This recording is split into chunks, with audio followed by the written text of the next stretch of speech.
Hello and a good afternoon. Welcome in, friends. It's the Matt Murphy Radio Show underway for another day. Let's get the pleasantries out of the way and get into the content of the broadcast. It's Thursday, June 15th, middle of the month, 2023.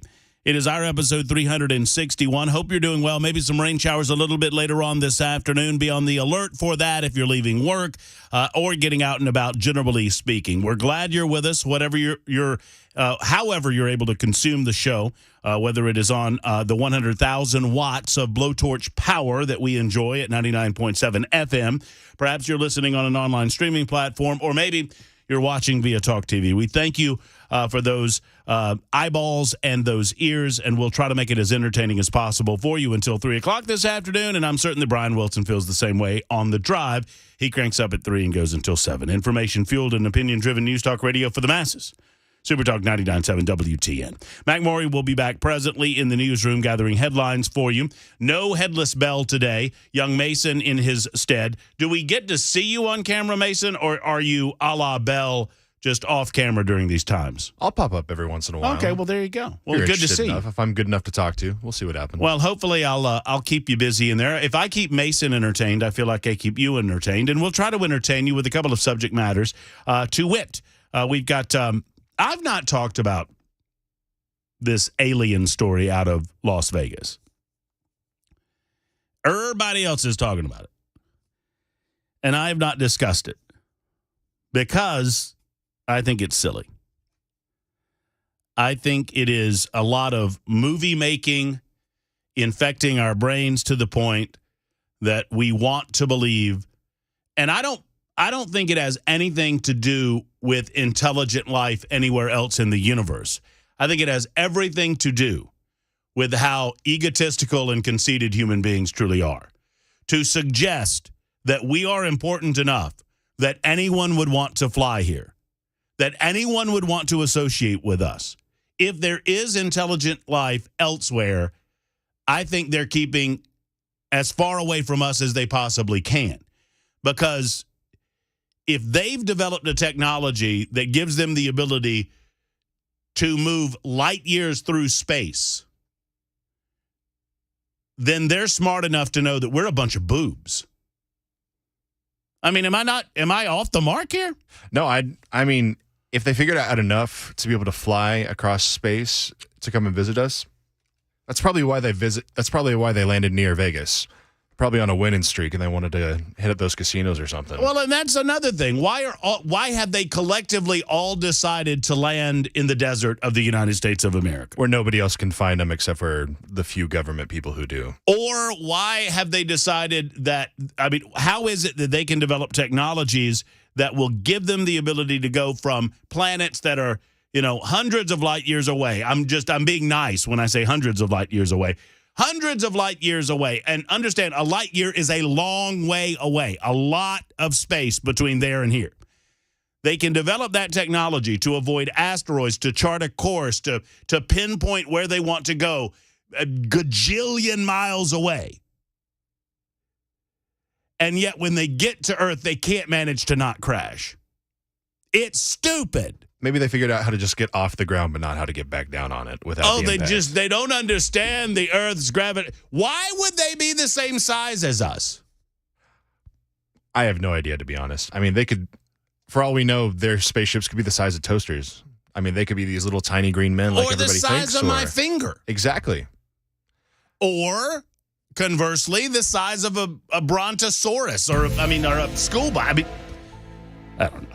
I understand that people get a little delight in traversing through this mental exercise of wondering, is there life out there or whatever. I find it amusingly annoying. Yeah, with everything going on, talking about that, I just recently watched through the Men in Black movies again. Uh-huh.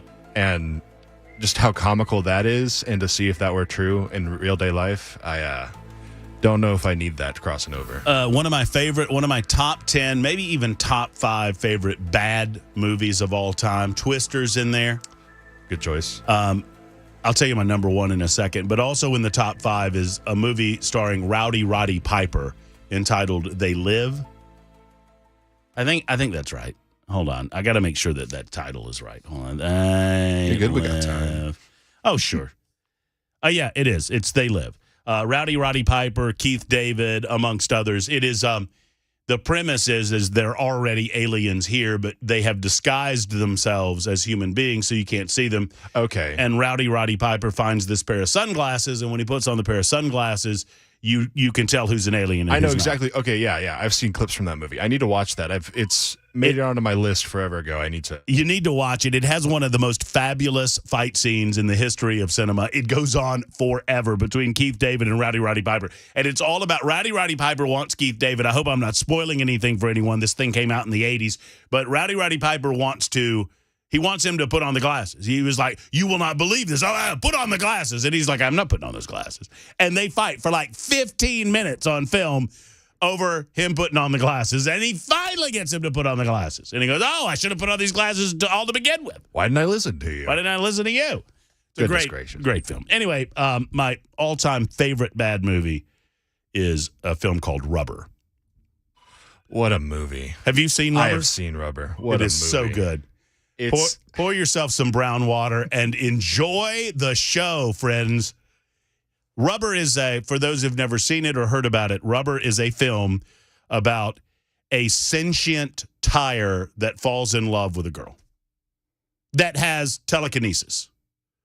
Not the girl, the tire. The tire does. It's the tire that rolls around by itself. Right. Has a crush on it. And you're wondering, what do you mean a tire? We mean a tire. Like a Goodyear tire. Like off your standard Honda Civic. Like the beginning of the film shows the tire in the desert, and it kind of shakes a little bit, shakes itself off, stands up, and starts rolling down the street. And then it blows a sheriff's heads up. I was about to say, you gotta add on that extra little part there. It's not just a love story. There's a lot more on. There's a lot of death that goes on. Yeah. The tire will go to great lengths to get the girl of his or her, I don't know, their dreams. What pronouns do you assign to a tire? I don't know. That's what I was going through in my head. All right, so plenty of important things to get to as well. The government has begun abandoning our major cities, and sadly, they are not allowing you to protect yourself in those major cities either. I'm going to talk about that on the show today. We will also talk about Mark Green, our own congressman from the 7th Congressional District, leading the Homeland Security Committee in investigating a dereliction of duty on the part of Alejandro Mayorkas. I mentioned the Las Vegas alien story. We perhaps will get into that a little further with your telephone calls at 615-737-9986. There's the story. I think it's been fairly discussed amongst various talk shows, but I have not weighed in on it and offered my opinion. The Starbucks that is now awarding $25 million to a manager who was unfairly targeted as racist because that manager wanted a couple of individuals to leave the store because they were not actual patrons. They were just squatters. We'll get to that. But I want to lead with this. We heard the governor in the aftermath of the Covenant School shooting tell us that he believes that it's not enough to sign an executive order ensuring the safety and security of our public and private schools in the state of Tennessee, that he believes that there is more that we can do along the lines of some order of protection, they're calling it.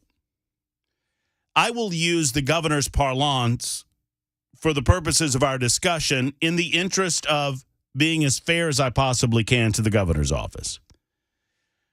But I think you should know what's going on behind the scenes leading up to August 21st. Now, let me give you a little background on this. Most of us, I dare say all of you, know about the Covenant School shooting, where an assailant entered the Covenant School here in Nashville and attempted to kill as many people as possible and was successful in killing 6 people, 3 children, and 3 adults. We know that the writings of the individual are, by most estimates, important in determining the mindset of the person and the motivation of the person and why they did what they did. Was it a senseless act of murder due to mental illness? Was there something else going on? Was there a vendetta? Whatever it might be, we don't know. But one would presume that some of that information is in the manifesto in some form or fashion, or maybe not. Maybe it's the ramblings of a mad person. One way or the other, it is right and proper that in the aftermath of a tragedy like this, we look at our communities collectively as civilized members of our society. We look at our individual communities, and through government, we ask ourselves, is there something that we can do to save lives? Is there something that we can do to prevent tragedies like this? Here's the sad reality. And I said it 2 days after the Covenant School shooting, and I'll say it today. In a free and open society that believes in individual liberty and responsibility, it is impossible to be right 100% of the time. If you want to be right 100% of the time in terms of these types of tragedies, then you're talking about a society that does not believe in liberty and freedom. You just are. You're valuing security over the sense of freedom, free association, and I'm talking about freedom of speech, freedom to defend yourself, freedom of movement, freedom of association. Israel is a wonderful place, I am told. Israel is an incredibly secure place, and they do not have the same freedoms of movement and association that we do in the United States, for good reason. Because it has been demonstrated time and again that should Israel attempt, they'd love to give their citizens that type of freedom. They can't. Because it would be absolute disaster. Because of so many of the Arabs in that and the Palestinians in that area that want to destroy them, wipe them off the face of the earth. But we in the United States of America, we obviously balance the ability that we have as a society through elected officials to keep the people safe and our abilities to freely move in an open society. So we're never going to be right 100% of the time. And that is a good thing. No, it's not a good thing that people die. Of course it's not. It's not a good thing that we have gun shootings. Of course it's not. It's a tragic thing. It's an evil thing. But the necessary steps that it would take to guarantee the prevention of these types of incidents would turn us into a country that I am unfamiliar with. And I think you would agree. So it's always a balancing act. How much of our freedoms and liberties is the government willing to take in order to promise us or for the guarantee of security on the back end? And so it was that government officials took to microphones and took to platforms such as Supertalk 99.7 WTN and various television stations and other outlets declaring that we were going to do something about this. I can't see that. Sorry, I was just giving you a little note there. Oh, you're giving me some instructions. You can you can text me. That works too. You know, text I don't want to interrupt your flow. I appreciate that, but then you did. See, and then you did, and this is why Bell is better. No, I think it's funny. You held up. So Mason was trying to beat Mason. Didn't want to interrupt me. I'm on a roll. I'm right in the middle of the opening monologue here. We're talking about guns and gun control and all these types of things. And Mason holds up this. I'm trying to find an example. I can't. Somebody stole a note. Oh, no, it's like this. Yeah. No. If you're watching on Talk TV, it was like, hold on, I'm going to do it. This was Mason a minute ago. If you guys watching on Talk TV, is it? Little exclusive. Hey, it was written bigger than that. I think your notepad's a little bigger than mine. Yeah, that's fair. I also wrote in Sharpie though. I have a bit of notepad in me. I'll be quite honest. Anyway. So you want me to do Gill at 20? Yes, sir, if you can. Okay, there you go. Thank you very much. So I'm setting all of this up to help you understand where we are on this and what action is needed by you, the citizens of the state of Tennessee. Because after passing an executive order and after passage in the General Assembly of additional monies to ensure the safety and security of our public and private institutions in the state, the governor said to the people of Tennessee, we need to go further. And he announced his intention of calling a special session of the General Assembly in order to deal with issues like Covenant School in some manner that would make the people of Tennessee safer. We've much discussed this special session. Already, you've seen the likes of Representative Jody Barrett offering a public letter to the governor saying, I don't see a need for this special session. We've much discussed it. We talked to Senator Jack Johnson yesterday, who said, knowing what we know, I don't really know what we really can accomplish along the lines of what the governor says that he wants to accomplish. But it goes deeper than that. I believe, obviously, this is an emotional issue. And I heard it said to me the other day, and I've never heard him say this, but it was attributed to Phil Valentine, that emotion can lead you to a problem, but it can never solve it. The only thing that can solve a problem is logic, rational thought. Well, emotion led us to this place. And sadly, I believe emotion is going to lead us to a special session, because it is my understanding that despite the consternation, despite the fact that we know that leftists from outside of our community are planning to infiltrate our community during the special session for the purpose of disrupting it, despite the fact that so many Republicans tell us, who are in the supermajority, by the way, in the Senate and the House, that they have no interest in red flag laws. Call them order of protection if you want. They have no interest in that. Despite all of this, it is my understanding that the governor is dead set on having this special session, to the point that he is having meetings all summer long with various members of the General Assembly. It is my understanding.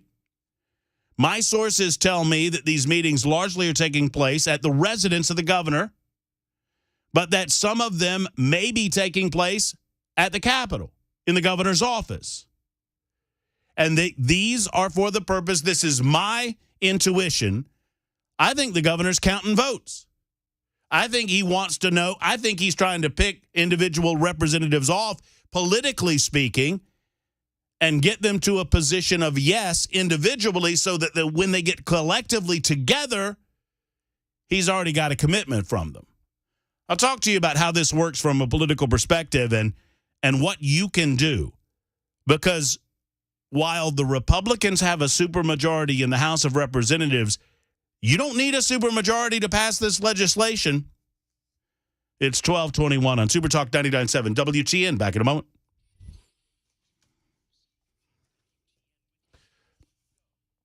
Hey, friends, the Matt Murphy Show proudly represents the Dr. Gill Center, and I love what the Dr. Gill Center does for the people who listen to our show. Let me tell you, I'm a patient, too. The Dr. Gill Center for Back, Neck, and Chronic Pain Relief is located in Franklin for well over 30 years now. Dr. Gill and his hand-picked team of experts have been helping people like me, like you, with back pain, neck pain, knee pain, hip pain, elbow pain, so much more. It can all be treated with no needles and no downtime. And for less than $50, friends, you can alleviate that pain that you've been walking around with for so long now. Here's how that works. You make a call. I'll give you the number in just a moment. You schedule an appointment, and for less than $50, they're going to walk you through an initial examination. They're going to talk with you about the types of alleviation of pain that they have at their fingertips. They're going to give you x-rays. They're going to go over the findings of those x-rays along the spine, the neck, or wherever it might hurt, and then they're going to prescribe something that's going to help your pain. And it doesn't come in the form of pills, and it doesn't come in the form of needles, and certainly not surgery. It is therapeutic chiropractic care. The Dr. Gill Center for Back, Neck, and Chronic Pain Relief, 615-882-4838, 882-4838. Schedule that appointment today.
Super Talk 99.7 WTN, the Matt Murphy Show. You know, Mason, you and I need to talk.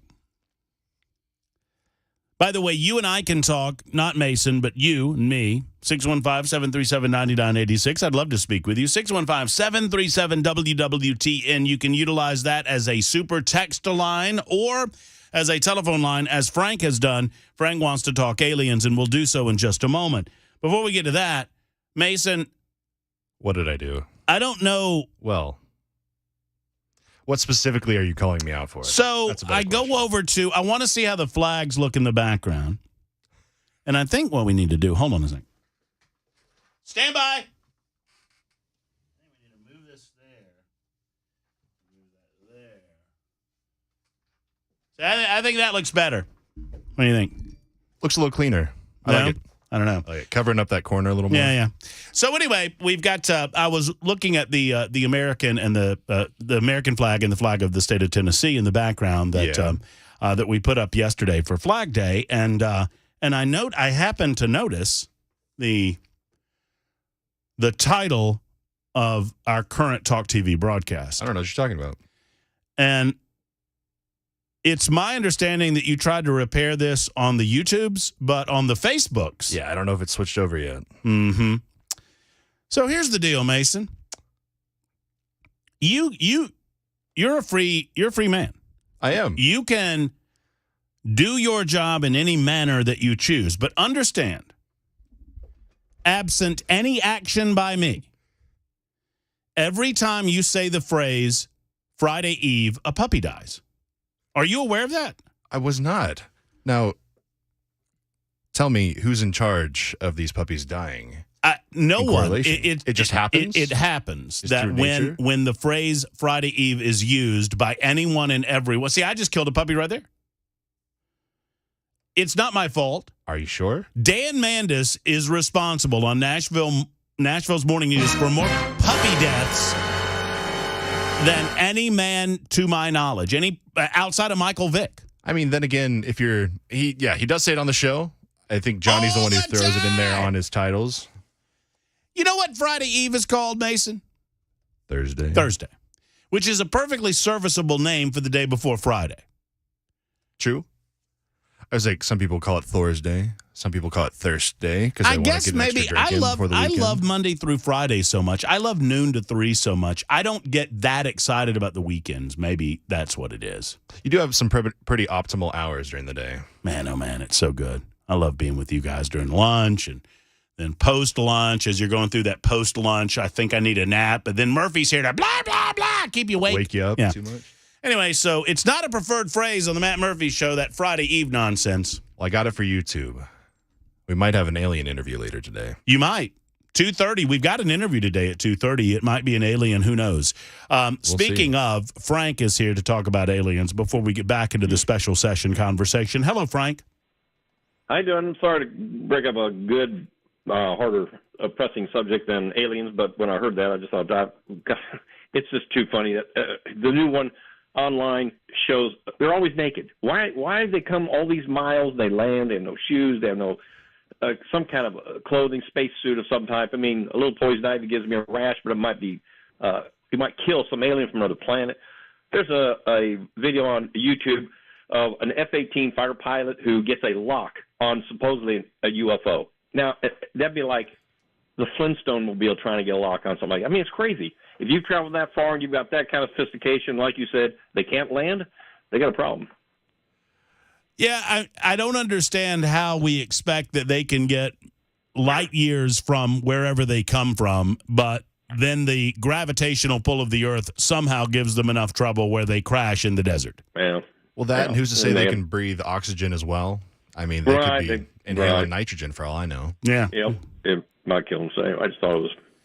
No, you're right. I mean, it's a good point, Frank. They're always naked. Now, my wife was born in Roswell, New Mexico, and I have been to the Roswell, New Mexico UFO. It's the International UFO Space Museum and Research Center. And so I'm not coming at this just all willy-nilly ad hoc, people. I'm telling you what I know. UFOs are real. Aliens are bunk. I don't mean to be the guy to pour the cold water on it for you, but you can bring up any whistleblower you want to bring up. Oh, the whistleblower told us about the blah, blah, blah, blah, blah, and the stuff. No, I don't believe it. I don't think that 14 people can keep a secret in government, and you understand how many people would have to be keeping this secret in government? I mean, it's astronomical, the number of people that would be involved in this conspiracy. It would be massive. And while he was talking about aliens showing up naked all the time, I mean, we don't know if they wear clothes out there. Who knows? But it did make me chuckle thinking of an alien arriving on our planet in Crocs. Just Crocs. Although I can kind of see the naked thing because there's no other species. I mean, that's a societal thing for us, I guess. Yeah, I mean, I don't know of any other creature, certainly on Earth, that decides that they're going to put on additional clothing. Are there? Not willingly, at least. I mean, some dogs line up in a costume. Sadly, yes. And my dogs included. Poor animals with their hats. But that said, 1232 Super Talk 99.7 WTN. I'll finish the discussion on the special session. Governor Bill Lee's got nothing to lose, and Governor Bill Lee has a lot of emotional input into his decision to dig his heels in on a special session. It's my understanding that's just what he's doing. I'll let you know what I hear on the ground coming up next on Super Talk 99.7 WTN.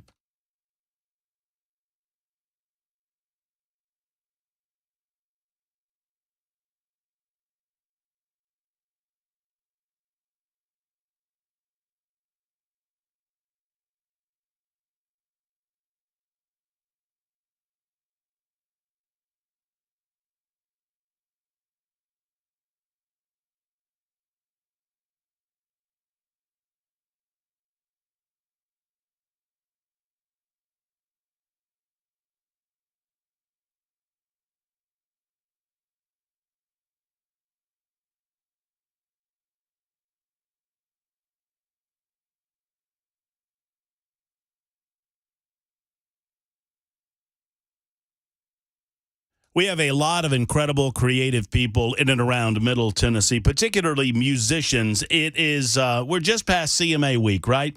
And I had a great conversation with songwriter Stokes Nielsen. Stokes wrote a song honoring the Women's Military Memorial in Arlington National Cemetery. And Stokes has performed that song in Arlington Cemetery at the Women's Memorial as a part of Women's Veterans Recognition Day. And now he's looking for someone like you to record that song. This could be the big break you're looking for. Friends, all you have to do is email the website I'm about to give you. And when you do, you'll hear back from Stokes. And you can be a part of a recorded version of this incredible song. It's the Strength of America Song Project, and I am proud to present it to the WTN audience. So the deal is simple. If you believe you're the right performer for this song, you need to contact Stokes. If you think that you might be, you need to contact Stokes Nielsen. And you do so by going to strengthofamericasong@gmail.com. That's strengthofamericasong@gmail.com. Stokes was the author. He wants to find the right person to record this song, and it could be you. Big break possibilities here. Strengthofamericasong@gmail.com.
Hey, folks, Matt Murphy here for Craft Body Scan in Nashville. The goal at Craft Body Scan is simple: to restore health and to save people's lives. They work tirelessly to provide you with clarity and answers that you need about your health, and it should not be a guessing game as to whether or not you are healthy. And with their preventative body scans at Kraft, it does not have to be. They give their patients peace of mind that they deserve, from helping you find the right preventative screening plan based on your medical history to reassuring you that you are where you need to be. Kraft Body Scan is helping people in Nashville get over that hump and make sure that you have the information and you have the awareness of what's going on inside of your body before symptoms may present themselves. Now, June is Men's Health Month, and with that in mind, Kraft Body Scan is offering an incredible special, $79 for you and your spouse. So, ladies, if you're listening, get that guy into Kraft Body Scan, and for $79, they'll give you a heart and lung scan. Very important. They also have other types of scans to talk to you about. So, sign up for the $79 couples special today. Go to craftbodyscan.com, spell craft with a C,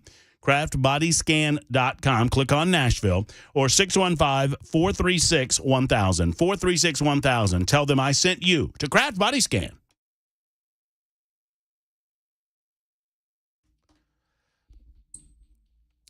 All right, I have a rebellion going on. It's the Murphy Show, by the way, Super Talk 99.7 WTN. The heart of the rebellion is Bell K, Headless Bell, who's not even here today. He's running it from the chats. But I am like, this is like Mutiny on the Bounty. I did kind of start it, though. I'm not going to lie. That I kind of lit the flame there. Were you aware at the time that you wrote about Friday Eve that I hate Friday Eve? Maybe. Uh-huh. So you're a part of it. You started the coup. Bit. Just a little bit. It's not a coup, more as a well, what day of subtle jabs. Am I are we on a ship together? Are we sailing through a sea of knowledge, information, and entertainment together? I would say yes, yeah. Would that make me captain of this ship? Probably. Mm-hmm. And or are you first mate and Dan Mandis runs the boat? No, I'm captain of the ship. Okay. I'm just throwing things out there. I mean, that would make Dan. I'm captain of the ship. The ship is the show. Dan is kind of like the admiral of the Navy, head of the fleet. He's the head of the fleet, right? Yeah. I mean, that makes sense. He's got the big ship over there with his little bitty guns. Pew pew pew pew. Long telescope to make sure he can keep it. Oh yeah. He's eyeballing us. Now, what's Murphy doing? Why is he talking about aliens? Why is he messing with those flags again? Yeah. What's he got against Friday Eve? He's eyeballing. So maybe you've been sent by Mandis, the admiral of the fleet, to try to dissuade the boat from going in the direction that we're going, which is, I hate Friday Eve. There's a couple of phrases. I've got a long list of them, of pet peeve phrases. We could do this show sometime where there's less news. High up on the list is referring to any part of your family with an O at the end, but kiddos, hate it. What about bro? Is that too much, or is that just enough shortened of brother? If you're saying, okay, are you saying it ironically? Like, bro, what are you doing to me? Yeah, like that. Like under certain circumstances, I can handle bro. Not like he's my bro, like referring to a brother. Is that too much, or is that that one's still on the edge of like okay? It doesn't really give me as much heartburn as kiddos, or this one's even worse. Puppers. Puppers. For dogs, that's a little much for me. Stop it. I mean, Puppers for me has a different reference because I watched. There's a show called Letterkenny that I was a really big fan of, and that's what the craft beer that they drink there is called Puppers. So well, that's different. It's a little different for me. Puppers, kiddos. Oh, here's another one. Calling a cup of Joe. Oh, for coffee? Got to get a cup of Joe. If I'm going to handle the kiddos and the puppers today, it might be Friday Eve, but I need my cup of Joe. And I just want to kill you. I want to kill you. You say that, I want to kill you. I mean, if you're hitting every one of those in one statement, I kind of get that. I understand Derek that. On the super text line is against me as well. I've got a bunch of mutinous you-know-whats on this ship, and I am going to solve this problem. And part of the mutiny isn't even here today. It's Headless Bell. We're going to put you, what do we call it? The brig? What is it on a ship? The brig? I don't know what. Is it the brig? Yeah, the brig. Yeah, well, that's where you're going, all of you. to the brig. All right. I don't know. I control the board here. I might be steering the ship a little more than you think. You know, this is not my first rodeo, young Mason. It's mine. And believe it or not, this is not my first in 23 years conversation with a producer about who's really in control. That's fair. I just joke and jab until I get kicked off the. By the way, it's not me. I'm not in control of the people. I mean, I don't know who it is wasn't that what you were necessarily, just saying? but it's not you, and it's not. No, It's definitely not me. Dan Mandis picks up the phone. Hey, can you be here this time? Mr. I'll be there. Cumulus is in charge of all of this, and if y'all have a problem with the show or if you like the show, go to him and tell him. Okay, he'll be more than willing to hear you. And we love him all the same. Sure, I like Mr. Cumulus. So here's the upshot on the governor's so-called special session. In all seriousness, back to serious topics. So one of the most dangerous places to be is to be between an emotional moment like the Covenant School moment and a government wanting to do something about it because they want to say that they did something about it. That is a dangerous place to be because sadly in these knee-jerk reactions you have a slew of unintended consequences. Y'all with me? And right now we have a Republican governor of the state of Tennessee, Governor Bill Lee. I do not believe that he has any nefarious intent. I think his heart is in the right place, but I think he's thinking too much with his heart and not his head when it comes to the ramifications of call it what you want to call it. Call it an order of protection, call it whatever. It's a red flag law as defined by what you're trying to do.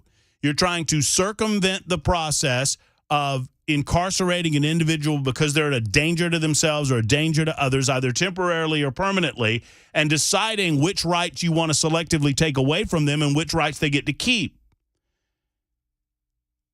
Specifically, you want them to be denied their right to protect themselves and to keep and bear arms. Now, I get it that the governor doesn't want to call that a red flag law, but a red flag law by any other name,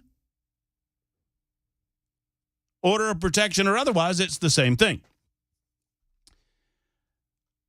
I had a hard time believing this, but I have it from multiple sources that the governor is digging his heels in on this. And just to give you a sense of where he is on it, one would think that without the General Assembly's ability to examine all of the facts of the case involving the Covenant School shooting, meaning the fact that they cannot get their hands on any of the journal writings of the individual to determine the motivation behind the shooting, to determine whether or not any of this would solve any of this, you would think the governor would be stepping back and wondering, to himself, hey, maybe this is something that we need to hold off on while this adjudicates itself in court, while everyone figures out where we are on the manifesto deal.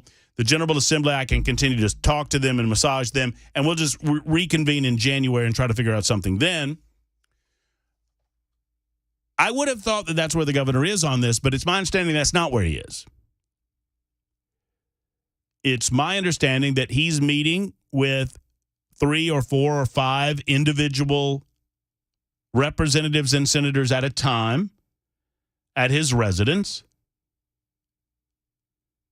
It is also my understanding that as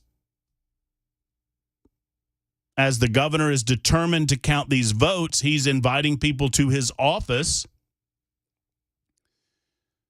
I think the governor's getting a head count. And for those of you who think that this is a non-starter, the governor doesn't need a majority. He only needs 26 votes in the House on the Republican side of things because he's got all of the Democrats. Now, I'll set aside the concept for a moment of a Republican governor having to depend on Democrat votes for the purpose of getting legislation passed when he has a supermajority on the Republican side.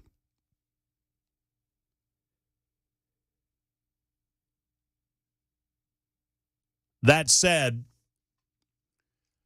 the governor is serious. And as far as I understand it, he's planning on calling this special session in August, regardless of whatever threats are being made by leftist organizations to come into Nashville and to disrupt the session that the governor's bound to determine. Now, I have some thoughts about why that might be. I know that the governor has a personal connection with this. It's my understanding that Cynthia Peak, who lost her life, was the governor's family was friends with the Peak family, and I think that adds it doesn't necessarily change his mindset on this, but it does add a layer of emotion that helps me understand why the governor would be so insistent on calling this special session at the time that he's calling it. And I also believe the governor wants to present an effort to do something before the next school session starts. But over and over again, from the sources that I talk to about the messaging, the governor says that they don't want to make the perfect the enemy of the good, meaning that they understand that there are concerns about an order of protection law, but that's not going to dissuade them from attempting to do it anyway.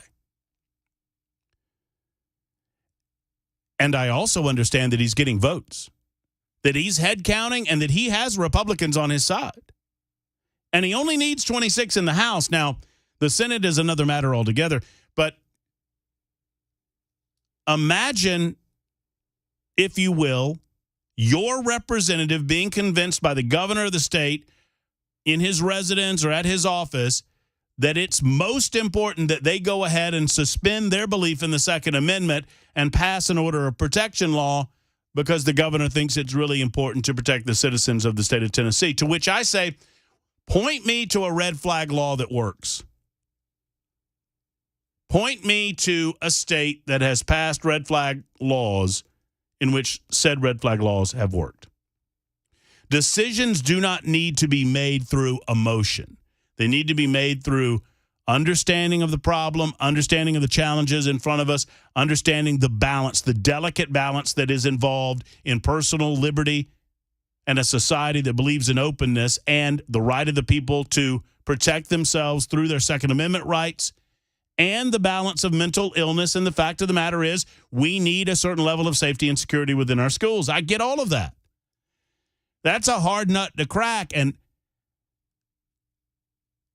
I'll tell you, folks, and I'm not casting aspersions. I'm not hating on him for saying this, but I think the governor's personal connection on this story is leading him here, as opposed to stepping back and recognizing how many Tennesseans cherish and value those Second Amendment rights that we have. And my statement from last week and from yesterday remains. If we are to determine that someone is mentally ill enough to deny them their Second Amendment rights, then why are we allowing them to continue to freely and openly operate within these spaces where they can do harm to other people through other measures or means? If you're mentally ill enough to deny you your right to own a gun, then you're mentally ill enough that we need to get you some treatment in a facility somewhere. Otherwise, you need to step off the Second Amendment. The Second Amendment is not a secondary right in America. It is not a right that can be easily thrown away while you retain your others. And taking away the rights of our citizens is not, or should not be, an easy call. Now, you balance that against the fact that I understand that people are getting killed by mentally ill individuals, and we have far too many of them roaming around willing to do harm to themselves or to others. The governor is counting votes in advance of this August session. It's my understanding from people in meetings with the governor that he is determined to have this special session. He's not backing off at all, which is surprising to me. What is your reaction to that, and what, if anything, can the governor get done? 615-737-9986. It's Super Talk 99.7 WTN.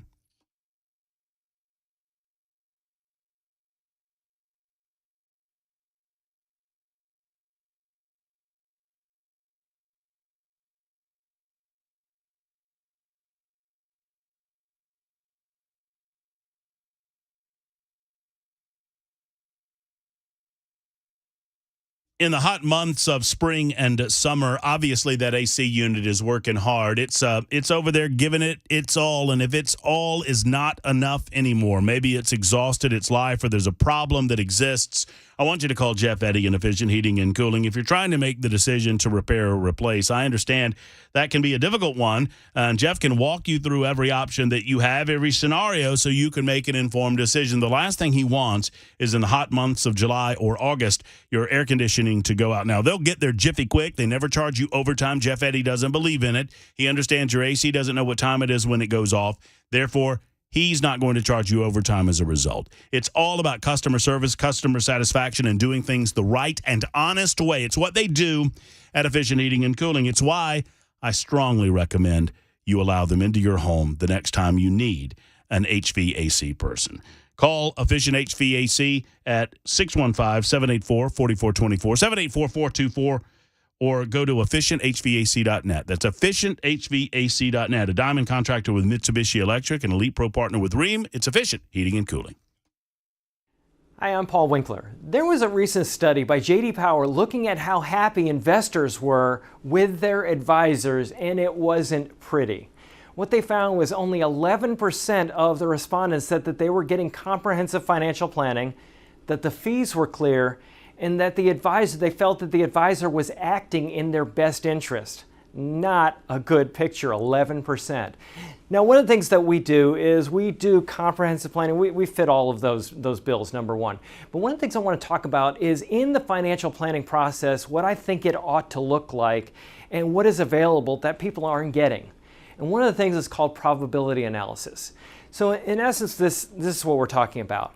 We're trying to accumulate money for retirement, put money aside, hoping that we'll have enough so that we can have income throughout retirement. And what we find is that people have Social Security, they have pensions in their financial plan, and they also have investments. Now, with their investments, we want to do something very specific that it really requires quite an academic background to do this. And this is where we look at the cost of capital of the various things that you own in your investment portfolio. It sounds scary, it sounds really detailed, but here's the idea. Is if we look at various asset classes like large stocks and small stocks and large value and bonds and so on and so forth, we know the expected return or the cost that these entities have to pay to use your money. So we can come up with an expected return of the portfolio. We can also come up with what's called standard deviation, or how much that portfolio return may deviate from the expected return. Now that's a whole other video, but what I want to do is show you how we use this. If I look at a financial plan and I say, well, you got this area, this area, this area, what I can do is I can say, well, based on when you want to retire, this is how much income you can take, and here's the likelihood of being able to have this income survive throughout your entire life. And the way it works is this. If I take a portfolio and say, there's the expected return, I can look at history and say, well, the way your portfolio is designed, how might your one-year returns vary from the expected return, the long-term expected return? Well, what we know from academic research is that portfolios well designed and properly managed in ways that I can't get into right now, it's too complicated, portfolios actually close in an expected return, but we don't know what the short-term returns are going to be. So what we do is we project out and say, well, what if the return that happened in 1936 is followed by the return that happened in 1975, which is followed by the return in 1995, or what if it's reversed? What if they happen in different orders? And we can do 1,000 iterations, different variations on when those and how those returns may come in. And what that does is, because we can't predict the future, what return is going to follow the other, we can figure out, is it likely that we are going to be able to take the income that we need throughout retirement from this portfolio? And if not, how can we rearrange the furniture or the portfolio to give us a higher likelihood of success? And we look at life expectancies, we look at a lot of different things, but this is what is available to people that they're not getting from the financial planning community. If you want to know more, go to paulwinkler.com, set up a free 15-minute phone call, paulwinkler.com, and come in and find out more about what we do.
Super Talk 99.7 WTN. It's 12:58, a couple of minutes before we make way for the top of the hour news.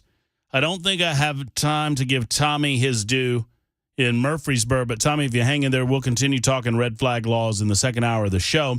Coming up in hour number 3, a very special guest to discuss the Donald Trump indictment. He is also running for the Attorney General post in the state of Missouri, and we will talk to that gentleman about his take on the indictment. He has a very, very keen observational take on where all of this is going. Plus, several U.S. federal government agencies have been hit with a global cyber attack, according to multiple sources, that exploits, quote, a vulnerability in widely used software. It's the U.S. Cybersecurity and Infrastructure Security Agency that says it's providing support to several federal agencies that have experienced intrusion.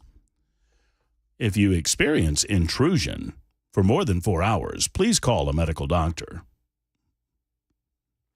If I experience that for more than 4 hours, I'm calling everybody. That's a new record for you. Normally I'll last about 3 hours. Unless I'm subbing in for the drive. And then I can extend my time for to at 4 least 7, hours. yeah. Mm-hmm, sure. 615-737-9986. 1 down, 2 to go. It's the Murphy Show on Super Talk.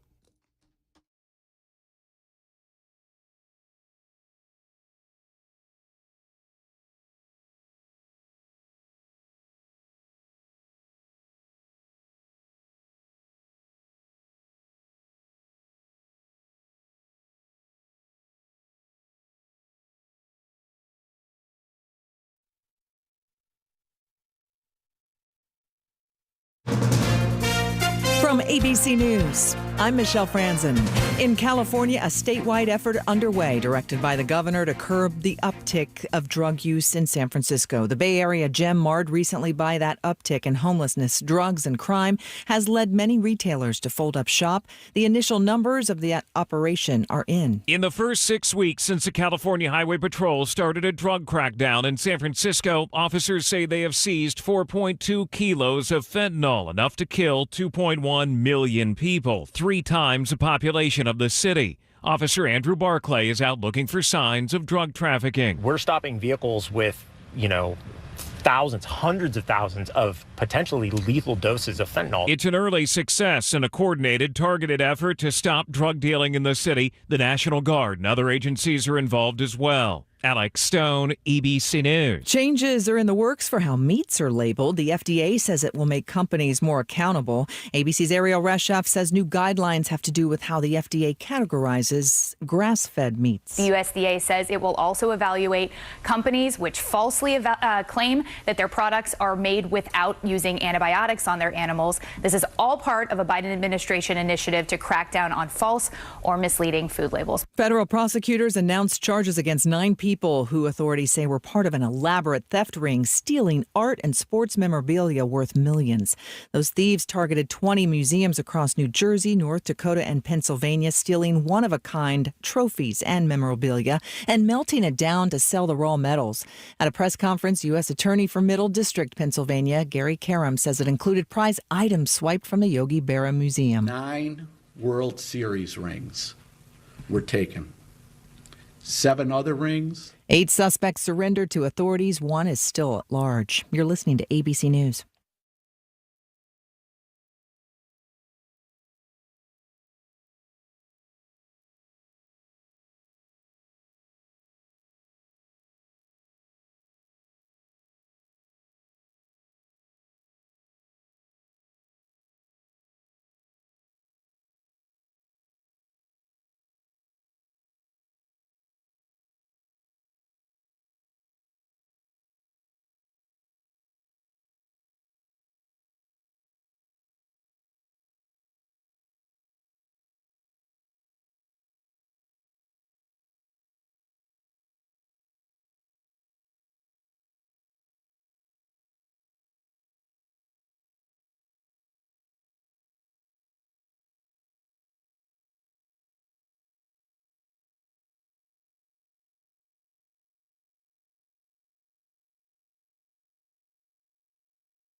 It is the Murphy Show, hour number 2, Super Talk 99.7 WTN 105. Thank you for being out there. Hope your lunchtime hour went well. It's our episode 361 of the broadcast. You can find us on a variety of platforms, to include, obviously, the radio, 99.7 FM, all across the great state of Tennessee, into Kentucky, into Alabama even. You can also find us on a variety of platforms for your internet streaming pleasure. And, of course, the brand new Talk TV. That would be on YouTube, Facebook, Twitter, Twitch. Forgive the use of the term Friday Eve. Apparently, Mason Bell and some other people who have control of this show don't care that every time you use the phrase, a puppy dies. That's fine. Whatever. That's on you, not on me. I have nothing to do with it. 615-737-9986. If you'd like to be a part of the show, you're invited. 615-737-9986. To catch you up, if you missed it in the lunchtime hour, there's been a cyber attack on several U.S. government installations. The U.S. Cybersecurity and Infrastructure Security Agency providing, quote, support to several federal agencies that have experienced intrusions affecting their applications. That, according to Eric Goldstein, the agency's executive assistant director for cybersecurity. Not immediately clear if the hackers responsible for breaching the agencies were a group that's claimed credit for a number of other victims in a hacking campaign or not. According to our cybersecurity spokespeople, they have no comment on who carried out the hack of federal agencies and how those agencies may or may not have been affected. In the meantime, the president's race is getting a little more crowded, as we've got the mayor of Miami, Francis Suarez, entering. He is in his second term as mayor of Miami. He is a Republican. He is Cuban-American, and he has joined, I don't think I can count them all. Now, there's, let's see if I can get them all. There's Donald Trump, of course, Ron DeSantis, Tim Scott, Nikki Haley, Mike Pence, Chris Christie, Vivek Ramaswamy, Larry Elder, and this new gentleman, Suarez. If I don't have them all, I'm close. You're right about there. Yeah, I think I can. I'm going to pull up the full list for you here in just a minute. Yeah, see if we can. We're going to run out of fingers trying to count these. Yeah, people. I think I am a little bit. Oh, look, I'm looking at a list right now. Asia Hutchinson. I forgot Hutchinson. He's in there too, and the governor of North Dakota, and I can't even remember that guy's name. I can't either. So whatever. So there's like over 10 now that have entered the fray, and of course Donald Trump being the front runner, and the front runner not even close to second place. We'll have more on Donald Trump and the indictment of Donald Trump coming up in the third hour of the show with Will Scharf, who is a candidate for AG in Missouri. He is a longtime attorney, a criminal attorney, and he has some great thoughts on some of the issues involving the Department of Justice's case against Donald Trump and some of the allegations of mishandling of witnesses and prosecutorial misconduct more broadly. We'll talk to Will coming up at 2:35 this afternoon. 615-737-9986. The other big story that I broke for you earlier today, I've got a number of sources within, let's just say within Tennessee politics, that tell me, I would have bet money, maybe not a lot of money, but I would have bet money that Governor Bill Lee was rethinking his call for a special session. A little bit of the backstory: Governor Bill Lee calls for a special session in the aftermath of the Covenant School, wants some form of order of protection law. The basic outline of the proposal was there has to be some way that we can identify people that might cause a danger to themselves or to others and temporarily prevent them from having access to guns until such time as we can ascertain if it is a long-term threat to themselves or to others or not. And you say to the governor's folks, well, that sounds an awful lot like a red flag law. It's not a red flag law. Don't say that it's a red flag. It's not a red flag law. It's a order of protection. I don't mean to mock it, but come on. Let's act like adults. It's a red flag law. Red flag laws were named red flag laws for what they did. They rose a red flag at such time that mental illness identified itself, to which individuals around said person did not believe that they needed to be around guns. My point is simple. If you are willing to deny someone of one of their constitutional rights, Does the mental illness in question not rise to the level of denying them all their constitutional rights? And why are we picking just the one over others? Well, a reasonable response to that would be, well, that one is more dangerous. That presents a real and present danger to individuals around that person. And I simply state that I do not believe that the Second Amendment is any more dangerous than the First. As a matter of fact, I would argue the opposite. I think the First Amendment can be used in more of a dangerous fashion than any of our other constitutional rights, if it is being used in a nefarious or underhanded manner. So I would have sworn to you, given the response, given the fact that the manifesto case is in a lawsuit that's not going to be settled anytime soon. I heard Brian Wilson on the drive yesterday afternoon make this statement, and he's absolutely right. I don't know how long this is going to go, but you've got like 20-something lawyers involved, and I promise you, 20-something lawyers are not going to get anything done quickly. You know why? Mason, do you know why it takes lawyers so long to get everything that they have to do done? Do you know why? Paperwork? They get paid by the hour, Mason. That is why. That makes so much sense. Mm-hmm. So it is a fact when 26 or 27 or however many lawyers get together and every single one of them is being paid by the hour by someone, I promise you none of this is getting settled anytime soon. That shows that me and lawyers have something in common, though. What now? That shows that me and lawyers have something in common, though. Oh, yeah, you get paid by the hour. You get paid by the hour. I guarantee you don't get paid what lawyers get paid. I don't make the same amount. You know how much lawyers get paid? Good lawyer, good attorney. You want to guess? I've seen suits. I have a rough estimate. Uh-huh. You know, you get yourself a really crackerjack attorney. You're talking, $400 an hour, something Easily. like that. $500 an hour. Even more for the really good ones.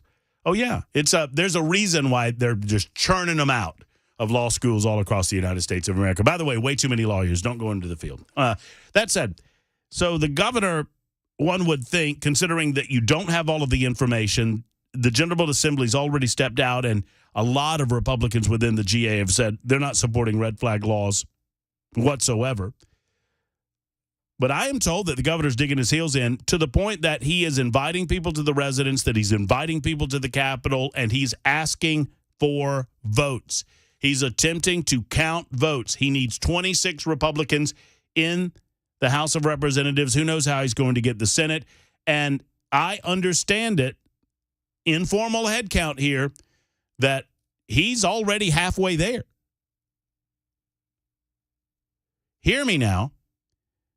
This would be a device by which the government uses its authority to take away your right to keep and bear arms in the event that someone in some undescribed nebulous way reports you to certain authorities and those authorities agree to suspend your Second Amendment rights for a period in time and until it is adjudicated by a judge in good standing with the state of Tennessee.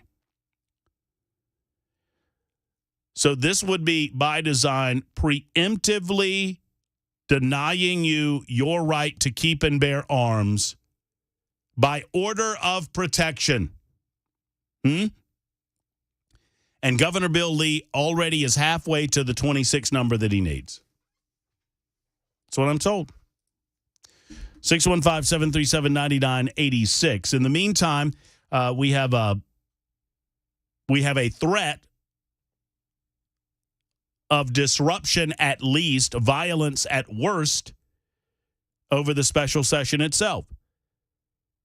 As we mentioned earlier in the week, the Tennessee Faith and Freedom Coalition writing an open letter to the governor begging of him to not have the special session when he has announced it, as a result of some of the threats that are going around about disruption and the potential for outside individuals to come into our community and disrupt our community. I am also told that in these private meetings, the governor is undeterred about any of that and is determined to have this special session, which leads me to believe the governor, I believe this is far more personal and emotional for the governor than it can be in order for him to make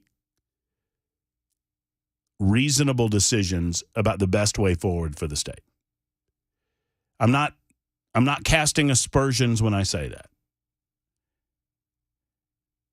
And here's my fear. I'm watching all of you on the super text line. I'm looking at what you're doing over here. Let me just read a few. Liberal shrinks, liberal judge, lose your Second Amendment rights. Okay?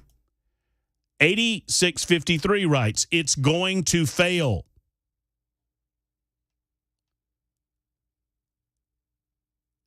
And then Tommy writes in, BS, Matt, although he said the word. And Tommy, if you want to communicate with me in any productive way on the super text line, you're going to have to tell me what you're calling BS on. Because I say a lot of things over the course of 3 hours, so I don't know. It's going to fail. I mean, they're going to use it against us. Which part of the First Amendment is more dangerous than the second? Would that be freedom of religion, freedom of the press, or some other part? What I'm saying is that bad people can use our civil rights against us, and they do often. But that is not a reason not to steadfastly protect those civil rights that have made America so great. You can use the First Amendment against the United States of America if you so desire, to a certain point.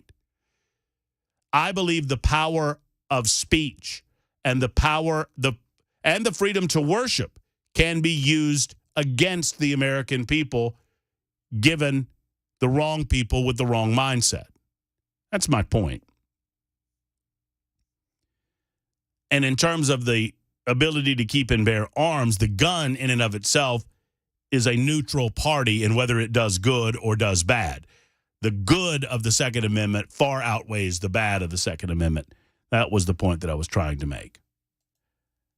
0100 says Governor Lee runs with the liberal crowd. 0388 says the hacking group promoted they were going to crash the European banking system within 48 hours. Man, that's bad news over there. And then 3725 says, we the people have the right to keep our society safe by any means necessary. You think? Not per our Constitution. One, we don't live by the rule of the mob. We are a representative republic by design because we don't want the two wolves deciding with the sheep what they're having for dinner, which is what a direct democracy turns out to be. Secondarily, the reason that we are a nation of laws, the reason that we don't live by the rule of the mob, that we live by the rule of law, is to prevent exactly what you just said. We, the people, have the right to keep our society safe by any means necessary. Who decides those means?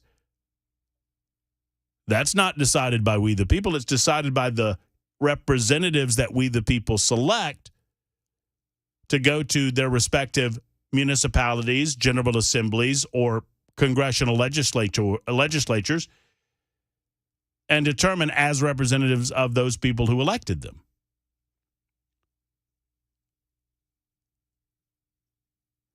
Sean says Lee is weak. He also uses language I'm not going to use. A weak candy blank governor, pass the buck governor. I'm very conservative and I can't stand the guy. Well, I'm not asking you, or I'm not suggesting that we cast aspersions on the governor. What I am saying is this, that the governor, by all of the sources that I've talked to, is determined to hold this special session. And unless something dramatically changes, it's going to happen. What I would suggest is that wherever you live in the state of Tennessee, you make sure that your representative and your senator is aware of where you are on this. And the vast majority of you are against the concept of red flag laws. Let them know that you expect that they will do everything in their power to keep our school children safe, everything in their power to make sure that we live in a society by which our school children can go to school and expect to get home safe and sound within reason, meaning that we do not believe in denying the general population the rights given to them by the Constitution in order to achieve that result. Secondarily, the Bruin decision has struck a lot of this down.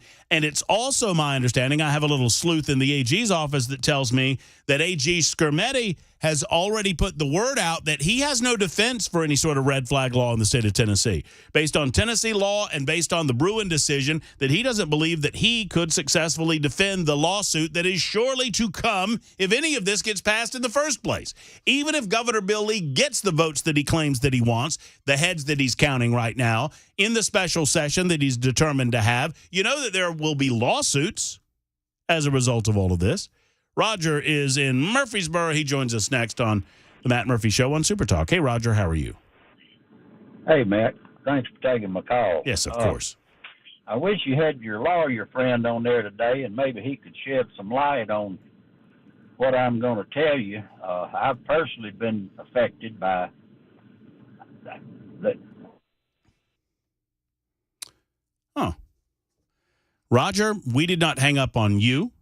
Apparently, you engaged in a different cell or something or another happened, and we lost your call. Call us back, 615-737-9986. That might be fortuitous because I've got to do this right now. It's the Murphy Show on Super Talk.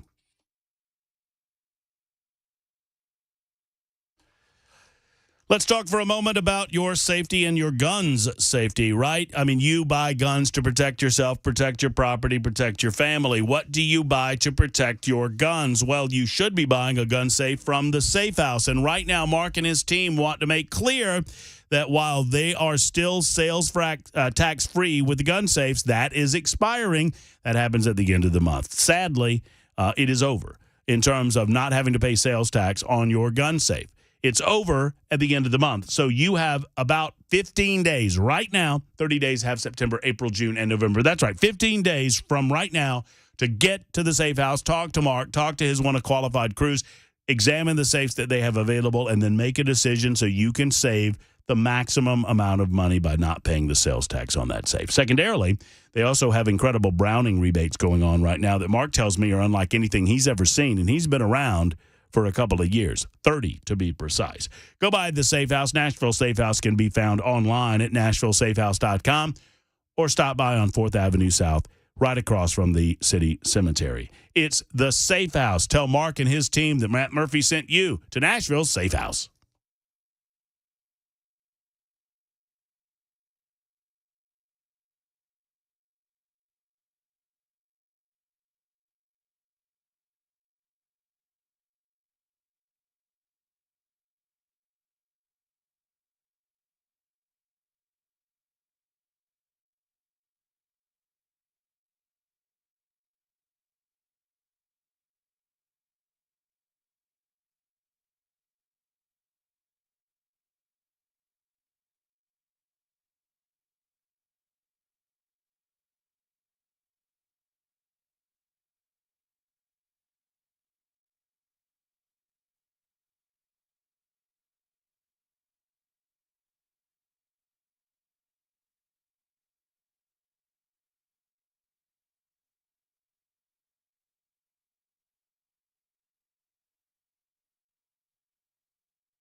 All right, Super Talk 99.7 WTN. A lot of activity on the Super Text line. Thank you all.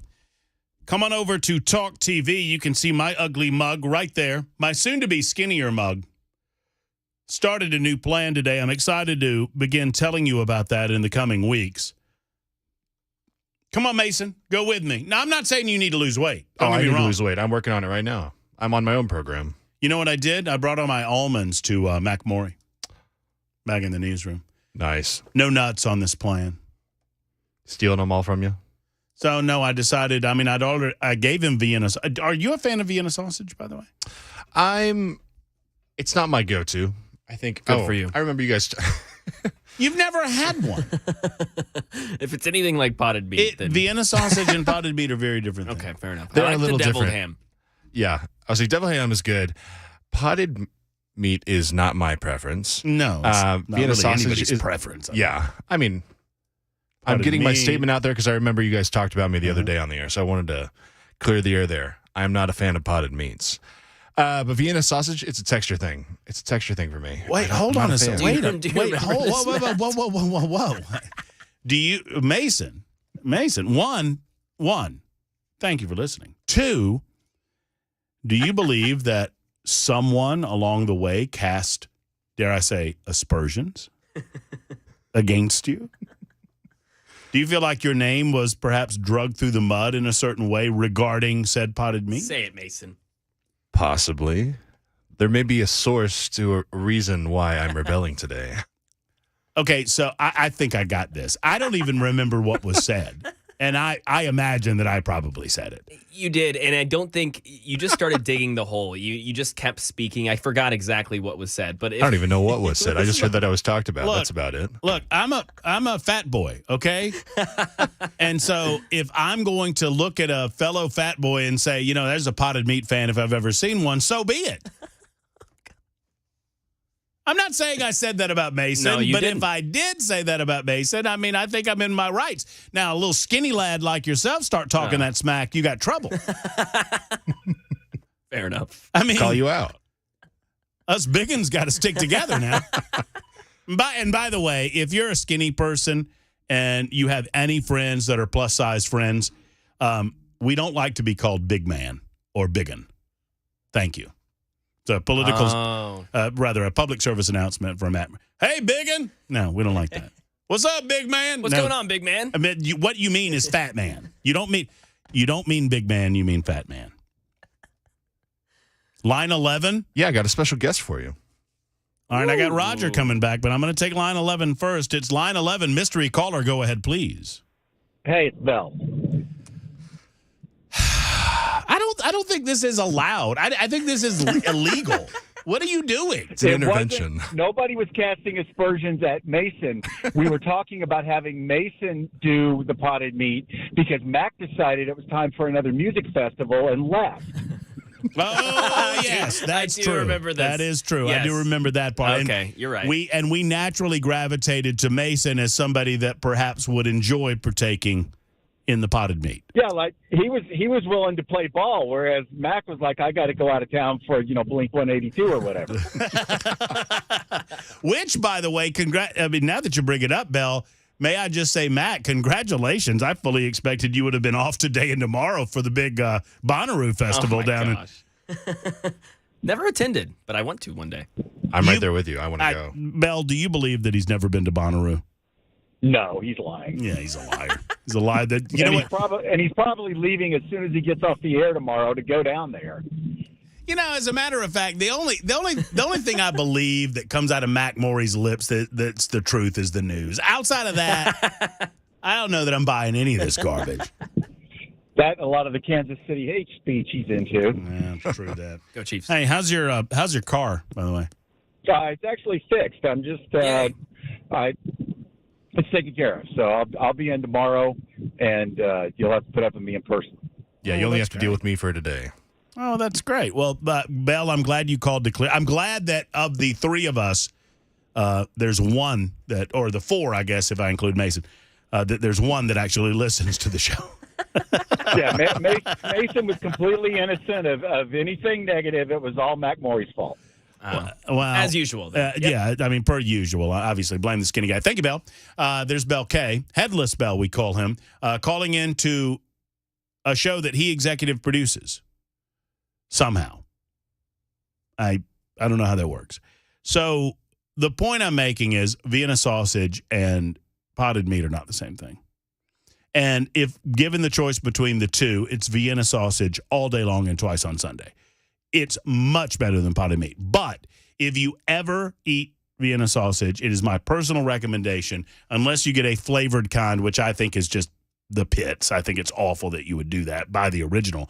But if you ever buy them, you need to get them out of the can and rinse them, because the jelly that they come in to preserve them is no good. It's kind of like that stuff you saw on the top of the deviled ham. You got to get rid of that. You got to get that out of the way and get to the meat of the matter. So, or in this case, the mechanized separated meat of the matter. I think that's the way they say it. All right, Roger, we'll get to your thoughts in just a moment. You were bringing up a very serious subject, and I want to continue with that conversation, but I need to do this right now. It's 1:30 at Super Talk 99.7 WTN.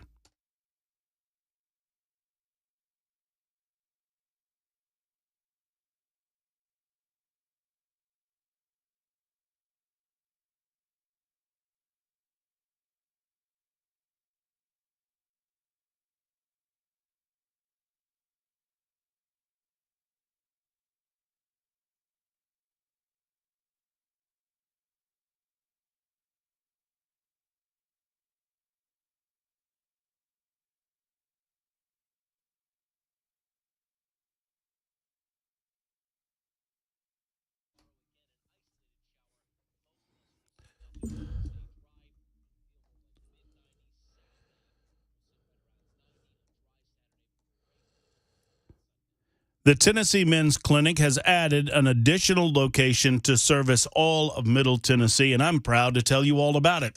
The gang at Tennessee Men's Clinic recognize that if you're in Columbia, Spring Hill, Franklin, it might be difficult for you to get into the city of Nashville to visit the clinic, and they don't want any excuses when it comes to your health, gentlemen. Therefore, they have opened up a clinic in Cool Springs in Franklin, Tennessee, to serve you. 2 locations now, one right in Midtown and the other in Cool Springs. And what do they do at those locations? You call, you get an appointment. If you're feeling sluggish or run down, if you don't have energy and you don't know why, perhaps you've noticed a lack of, how do I put this, enthusiasm in the bedroom, whatever the reason might be, they can identify it at Tennessee Men's Clinic. Whether it's low T or some other issue, they can help work through the process and get you a plan of action that will lead to a successful revitalization, easy for me to say, of that energy that you have been sorely missing.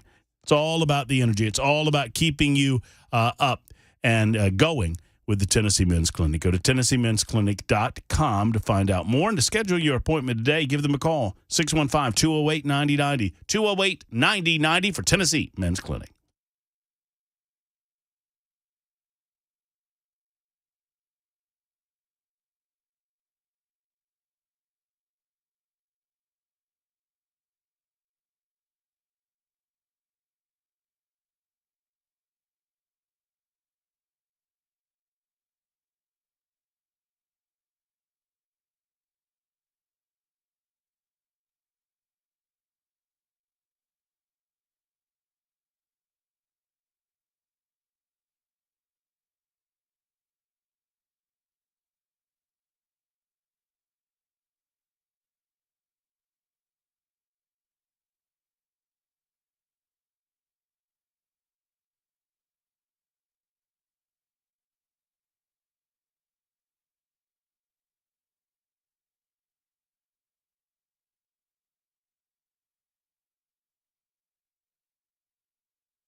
Hey, folks, it's Matt Murphy, and it's always a pleasure for me to tell you about the world-famous Clock Store. I have loved this place since I stepped through the door, and you'll love it, too, especially when I tell you about the incredible Father's Day sale they've got going on. So dads are notoriously hard to shop for because typically when dads want something, they go out and they get what they want, and so now you want to know, well, what can I get Dad that's extra special that says, I love you, whether you're a son or a daughter or a spouse. Well, what about right now, the perfect Father's Day gift, a Shoot 270 membership at the world-famous Glock Store. They have Patriot, Double Diamond, and Freedom memberships at 20% off right now through June 17th only.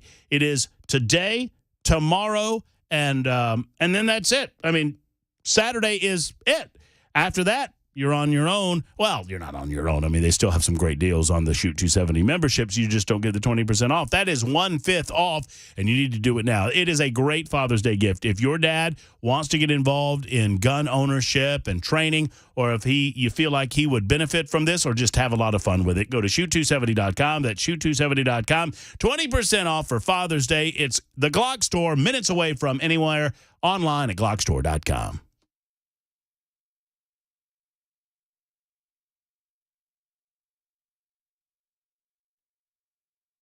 Super Talk 99.7 WTN.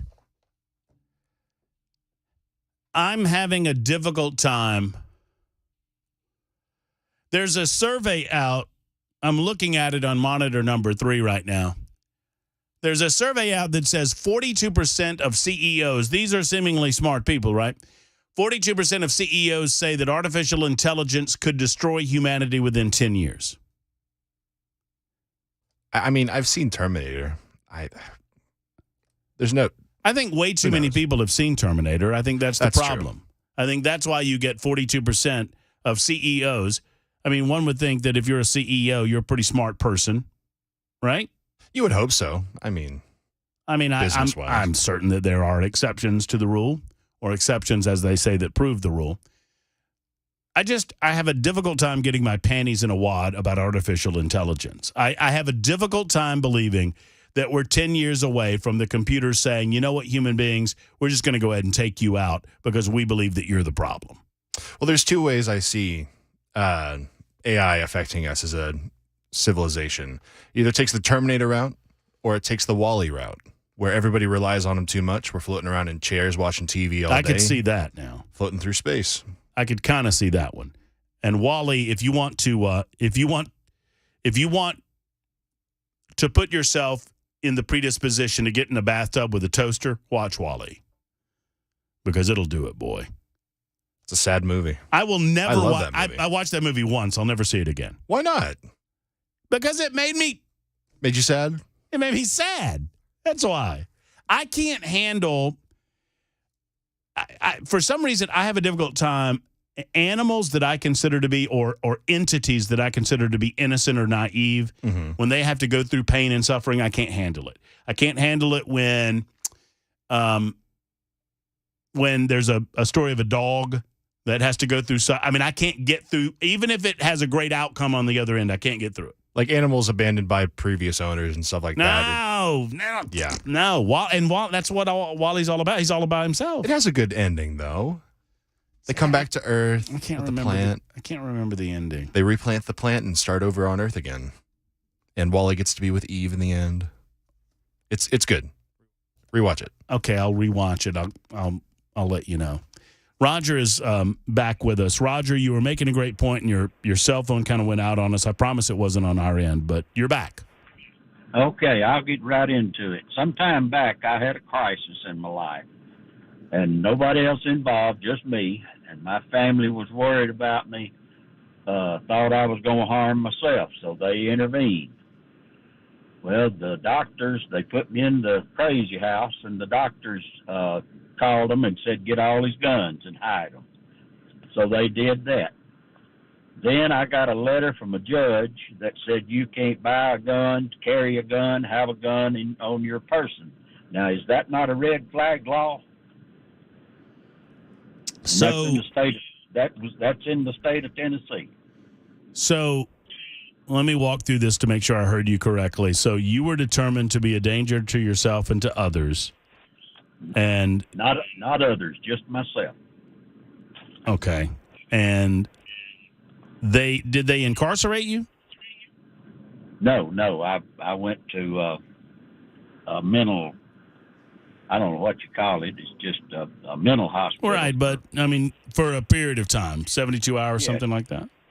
Yeah, yeah. And well, first and foremost, before I ask, I mean, are you okay? You're okay, Roger. You're good. You're all good. I'm doing great. They got me on medication. I'm a Vietnam veteran. They determined I had PTSD. Right.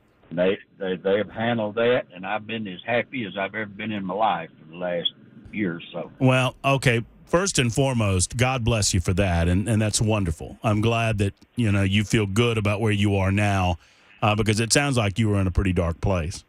I really was. Well, I'm glad that the outcome was what it was. But you're saying when you were going through this, they specifically removed your guns from you? Yes, my family. So was it under an order from a judge or any other authority, or your family just kind of took it upon themselves? Well, the doctors in the facility I was in contacted my family and told them that they needed to remove the guns. And they did that. And then after I got out, a few days later, I got the letter from the judge. And the letter saying that you were A-okay at that point, or? No, the judge said you can't buy a gun, you can't own it, or you can't have a gun on your person.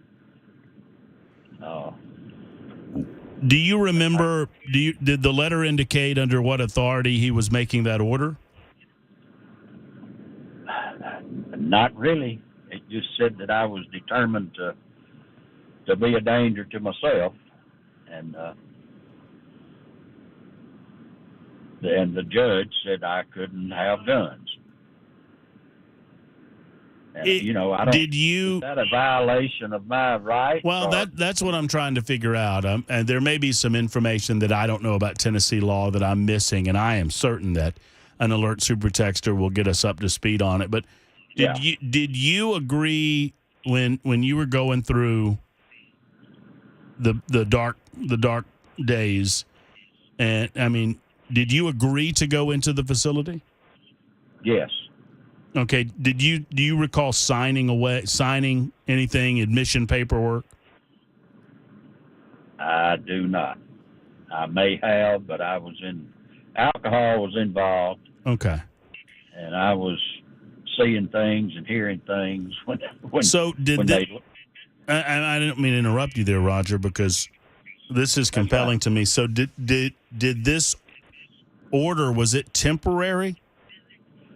It did not say temporary. I've looked at it. I've still got it at home, and I've looked at it to see if there was a time limit on it. And I've just been waiting. I've not had a drink or a cigarette in over a year, and as I said, I'm in a good place now, and I'm just trying to get maybe some answers where I can go. And I don't necessarily want the guns. I mean, I was going to give them to my son anyway. But I would like to have one for my protection, And I don't want to run afoul of the law if I'm out driving around and I get stopped for a traffic violation or something and they find a gun. Does that make sense? Yeah, I think, and maybe John Harris with the Tennessee Firearms Association would be able to clarify some of this. He's kind of my go-to resource on Tennessee law when it comes to gun ownership. But my inclination is this, Roger, and I don't pretend that I'm an expert in any of this, but I bet you when you agreed with your family that you needed to go and get some help at a facility that you signed some paperwork, and I would be willing to bet that in the signing of that paperwork and through the process of getting treatment within that facility, that there was some sort of temporary removal of the guns. I think what you're talking about under Tennessee law is the way that we can go about accomplishing the things that the governor claims he wants to accomplish by writing new laws. Does that make sense? Yes, that's my point. If that's a provision in the law or whatever, I don't really know, but it seems to me that would be a way, rather than make more laws. So what I would do is I don't know. Do you still have contact with the facility that you went to, or is that kind of done? No, I can get back in touch with them. I would get back in touch with them, and you still have the letter? I do, and my counselor has told me. I saw her up until a month or so ago, and she said she would be happy to write a letter, saying that I'm doing good and how well I've progressed and I've met all the objectives that they look for. And this was through the VA. Do you recall, and Roger, I know I'm asking a lot because you're probably out and about and you don't have it in front of you, but do you recall kind of the nature of the letter? It was basically saying you're not permitted to possess or to purchase guns. Is that right? Yeah, I couldn't purchase them or have them on my person or in my presence. I don't know exactly how it was stated, but it pretty much said you can't have a gun. And now that you've gotten your medication regulated, you're kind of past the dark places of the PTSD you were going through your military service. You are, and rightly so, Roger, I might add, you feel like you're in a good place where you should have the right to have a gun to protect yourself. Exactly. Well, we're going to get to the bottom of this. I don't pretend to have all of these answers, but I hope you can continue to listen. And Roger, if you don't mind, hit me up on if you have email, that you can hit me up, matt@murphyshow.com, or you can easily find me on our website because I would really like to follow up and try to help you restore your Second Amendment rights now that you're in a better place, because if anybody deserves them, my friend, you do, for serving your country and for everything that you've been through post-service. I think that now we've got you back and in the right frame of mind, we need to get those rights restored. Okay, I really appreciate that, and I'll get with you. I'm not going to be able to listen to the rest of the show. Okay, I've got an appointment I've got to go to. Well, Roger, I'm gonna try to get pointed in the right direction on this, and contact me, and I'm gonna get you in contact with the people that I think can help you. Okay. I appreciate it. Yes, Thanks sir. a lot, well, it's my pleasure, Roger. That's what we're here for, and thank you. Don't thank me. I thank you. You talk about your service to your country and how some of that affected you mentally, and I get it. We talk about it all the time. I'm honored to be a part of the Charlie Daniels Journey Home Project, and that's kind of, the Charlie Daniels Journey Home Project, when I talk about it, it's not just for people who just return from the Middle East or station around overseas or whatever. It is a long-term project to help people like Roger, no matter when they came back from war, no matter how long some of the mental issues have been going on. And Roger, finally, before you get out of here to your appointment, I want to say thank you for being open enough to share that with us. I appreciate you, and I'm going to try to find you an answer. I do not believe that I have the knowledge of the law at my fingertips enough to give you an informed answer, but I believe that there's an easy path to resolving this. Maybe Archie knows. I don't know. Archie, you got any answers for us? Yes. Okay, Archie, what's on your mind? Talk to us. Okay, person goes to a psychiatric facility. The VA is even worse because the government can pull your Second Amendment rights for, say, your wife pays the bills. They have been using that to remove the Second Amendment rights of veterans. Now, civilian, if you you're committed to a psychiatric facility, could be up to 2 weeks.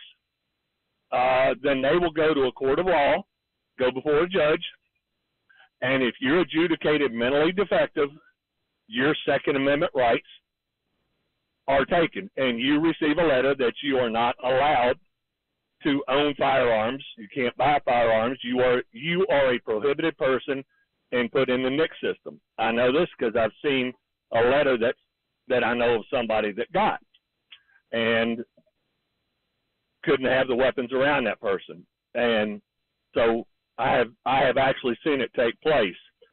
So, all this with red flag laws, if they want to, do that, well, in Maryland, a gentleman was killed because he answered door about 5 or 6 a.m. and he had a weapon. He didn't know who it was, and he was shot and killed because of he was red flagged. Well, I'm a little confused, and maybe I should know this, but I don't. If this is the case, if it's illegal in the state of Tennessee, if an individual is incarcerated, or is confined to a facility, let's put it that way, temporarily or for a longer term, due to mental incapacitation, whether it's PTSD or whatever, then I'm a little confused if a judge in Tennessee already has the authority to temporarily remove or even more permanently remove their Second Amendment rights, then why are we even talking about red flag laws? I don't understand it. Well, the red flag laws are done ex parte. The person being red flagged is not in the courtroom to defend himself, so it is a denial of due process under the Constitution. So, ruled their red flag laws unconstitutional. And so I don't think the red flag law would stand up, but it would, if they go the red flag route, okay, your family member, teacher, whoever they allow, says, hey, this person is a danger. Well, that can be falsely used. They come and they get the guns, and then you have to fight to have your right restored. And that's the problem. If somebody is mentally ill, they can have their Second Amendment rights permanently taken away, but they are adjudicated in a court of law with due process. It's very informative. Thank you, Archie, for the call. I'm going to move along. I've got to do this really quickly, and we'll try to get to the bottom of this. And, Roger, thank you for your call as well. It's the Matt Murphy Show on SuperTalk 99.7 WTN. It's 1:52 on SuperTalk.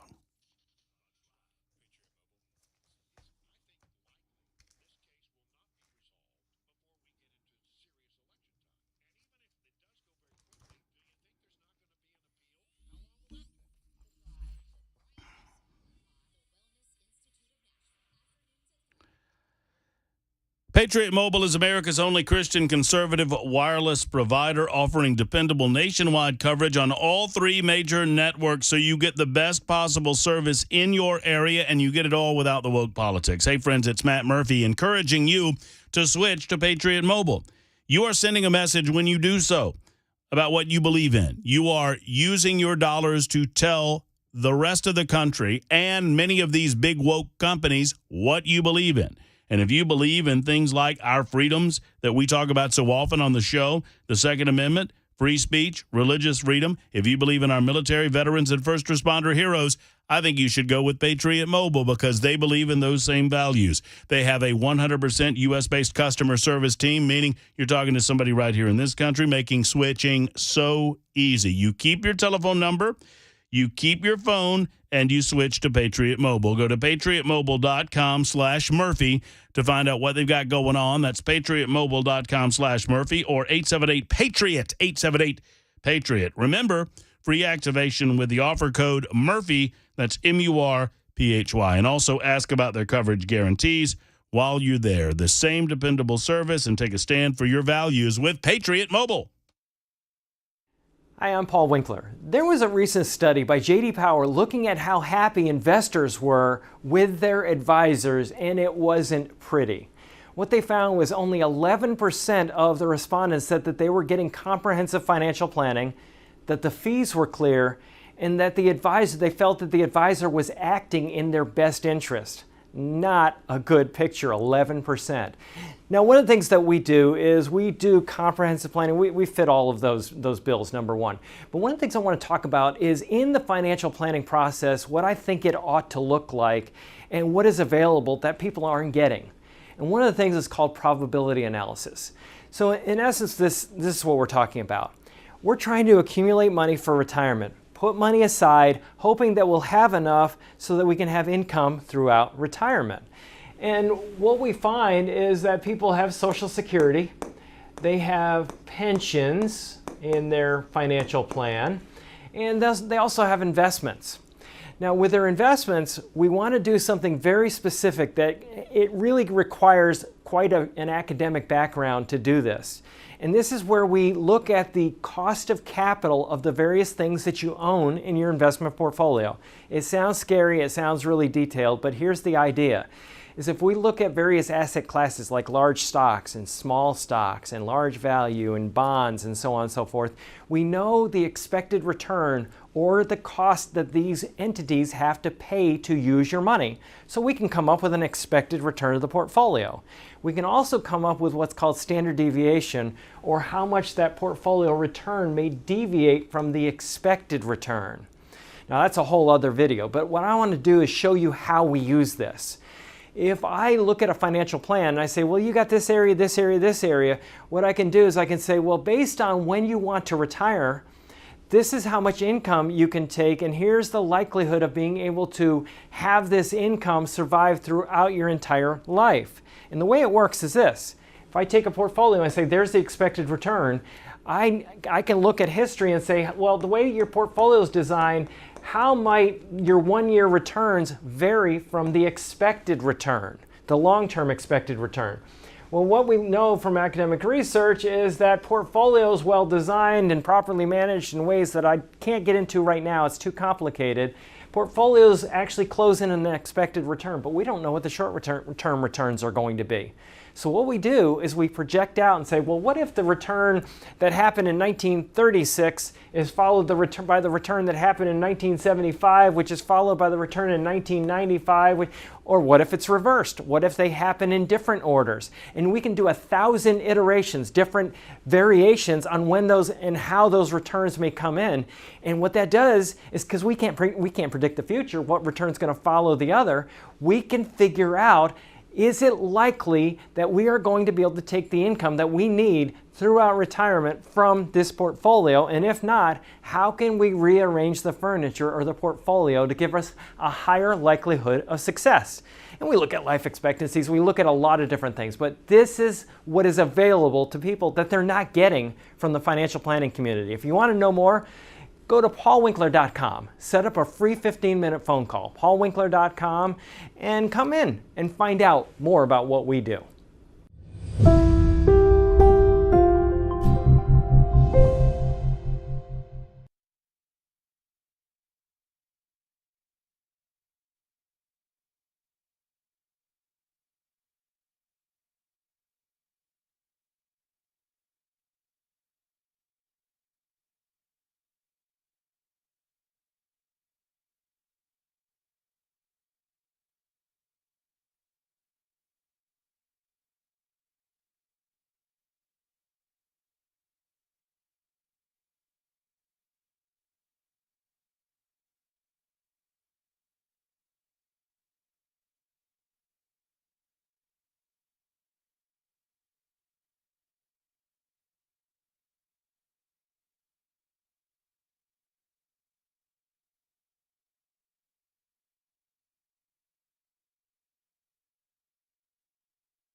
It is 2 o'clock. I'm Mac Maury with your top stories. Right now, 82 degrees. We got a chance for some thunderstorms later on today. Tomorrow, Saturday, that sun will be high in the sky yet again, while Sunday, those showers may be welcomed back. We got a full forecast coming up in about 2 minutes.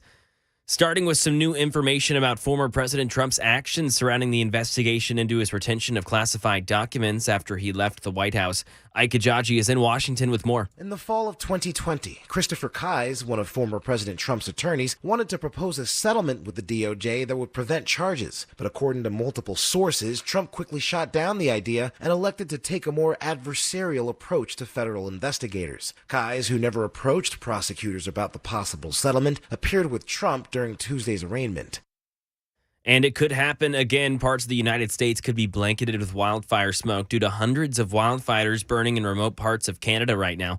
Portions of the upper Midwest, like Minnesota and Wisconsin, could feel the effects of that later on this week. Here's Melissa Griffin. That wind is where it is bringing that smoke, that heavy smoke and that haze, very unhealthy air, especially to parts of Minneapolis, Minnesota, and of course parts of Wisconsin and Iowa as well. Those air quality alerts are set to expire by tomorrow morning, so improving conditions. But if that weather pattern sets up at any point this summer as those wildfires continue to burn, bringing that smoke down into parts of the northern tier of the U.S., we can have smoke returning in the next couple of months. And here in Middle Tennessee, we are at a green or good air quality level, according to airnow.gov. Right now, here in the Volunteer State, a man was shot to death inside of a parked car. This was on Tusculum Court in South Nashville. A neighbor discovered the 24-year-old man because he didn't recognize the vehicle near his home. Police say the man may have met with someone before the incident and that the suspect allegedly left in a silver sedan, and they're now trying to identify the victim. And in November, the suspect's deadly shooting at Club Q in Colorado Springs is expected to take a plea deal to state murder and hate crime charges. Alex Stone gives us all those details. 23-year-old Anderson Lee Aldrich, who is non-binary, is accused of walking into the LGBTQ plus club last November and opening fire, killing 5 victims. Under Colorado law, survivors and families must be notified of a pending plea deal. Survivors tell ABC News they have been told Aldrich is expected to strike a plea deal, likely pleading guilty to charges that would keep them in prison for life. Prosecutors won't comment on a possible plea deal. The deal is likely to be announced at a hearing later this month. And a special election today, the 52nd District seat election, is underway with polls open until 7 tonight. Representative Justin Jones vying to have that seat be his again. His lone Republican opponent, Laura Nelson. The general election remains slated later for August 3rd. And that is the latest news. Weather's next. I'm Mac Maury, WTN News. Hey, friends, Matt Murphy for the Mill Creek View, Tennessee podcast. Steve Abramowitz controls the podcast. He hosts the podcast. He's the producer of the podcast. He's all around good guy. Living in Franklin, Tennessee, he focuses on Franklin politics, Franklin arts and culture, but really all throughout the state of Tennessee. You can get an enjoyment really all across the United States of America. Many of the authors, the cultural touchstones that he touches on, the entertainment touchstones, sports, and of course, politics. He's frequently the #1 show on politics on Podomatic. Found on Deezer, iTunes, iHeart, Spotify, anywhere you get your podcast. I can't get enough of it, and I believe that you'll feel the same way. It's the Mill Creek View Tennessee podcast. Check it out, and also check out their online newspaper. It's mcview.us, mcview.us. The Tennessean described him as the conservative advocacy podcast of choice, and I believe the same. It's the Mill Creek View Tennessee podcast.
It is the Matt Murphy Show, hour number 3, Super Talk 99.7, WTN, 6 minutes after 2 o'clock. Good afternoon. Hope you're doing well. 615-737-9986. That's the telephone number and the Super Text line number.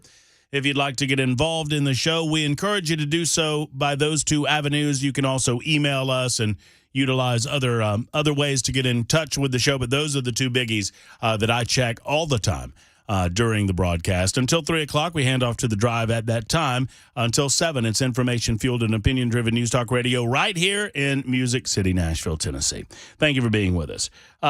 There's a story out floating about that has been discussed on a variety of platforms involving Starbucks having to shell out $25 million to a manager who was accused of racism by asking that two individuals who were not purchasing product at the time that they were settling in to that business location, asked them to leave per the rules of Starbucks, right? Starbucks. Federal jury has ordered Starbucks pay $25.6 million to a former regional manager after determining the company had wrongfully fired her after the arrest of two black men at a Philadelphia location in 2018. I remember this case well. We talked about this case quite a bit when it happened. On Monday, a jury ruled that Starbucks had violated the rights of Shannon Phillips and a New Jersey law that prohibits discrimination based on race when the company fired her amid fallout from the incident, solely because she was white. The jury ordered Starbucks to pay the former manager $600,000 in compensatory damages and $25 million in punitive damages. The firing happened. It was sparked by the 2018 incident at Rittenhouse Square Starbucks that began when two black men sat down at a table without ordering anything. The men claimed they were waiting for a third person to arrive when one of them asked to use the bathroom. The employees refused, eventually asking the men to leave. When the men refused to leave, the employees called police. The incident then caused a lot of backlash because the claim was that Starbucks was asking the individuals to leave because they were black. Eventually, Starbucks, you remember Starbucks closed it down nationwide. They closed all of their stores down across the United States of America so store managers could undergo training to deal with, quote, unconscious bias. The lawsuit initiated by Phillips accused the company of punishing her and other white employees near Philadelphia after the incident, despite not having been involved in the situation at all. Starbucks worked to quiet public outcry over the incident. Phillips said one of her bosses, a black woman, instructed her to suspend a white manager who was in charge of overseeing stores in Philadelphia. Phillips' superior said the manager, who did not oversee the Rittenhouse Square location where the incident occurred, needed to be suspended because he had engaged in, quote, discriminatory conduct. Phillips disputed those allegations and questioned the need to suspend the manager. Phillips said the manager who oversaw the Rittenhouse Square store was a black man who didn't face any punishment whatsoever, despite having promoted the employee who called the police. Y'all with me so far?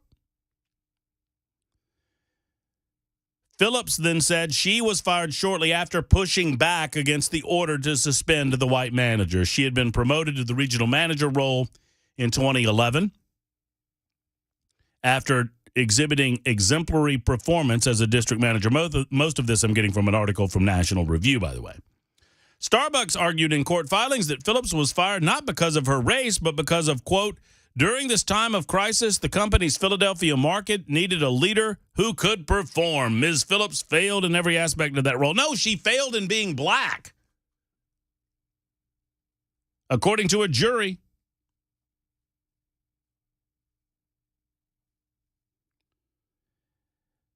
So here's the upshot of the case in synopsis.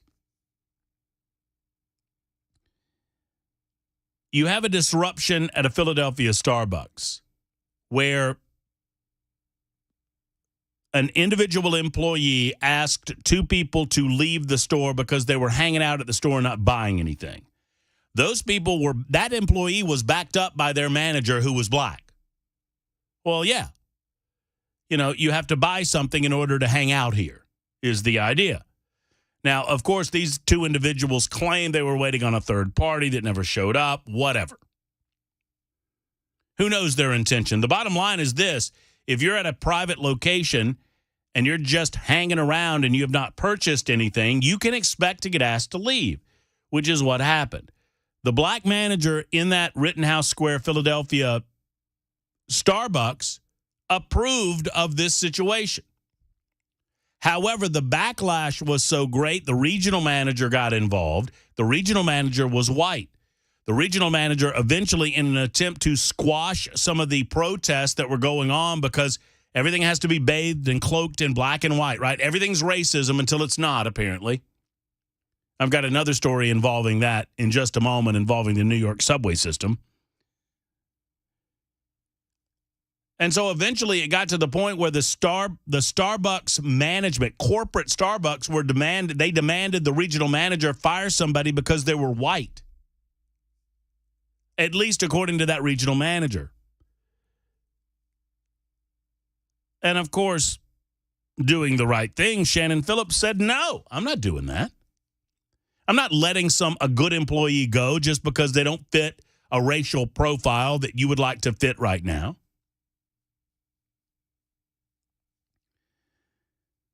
And thankfully, a jury of their peers has agreed with Ms. Phillips. Phillips' lawyer, Lauren Carlin Matacachi, I may be mispronouncing that,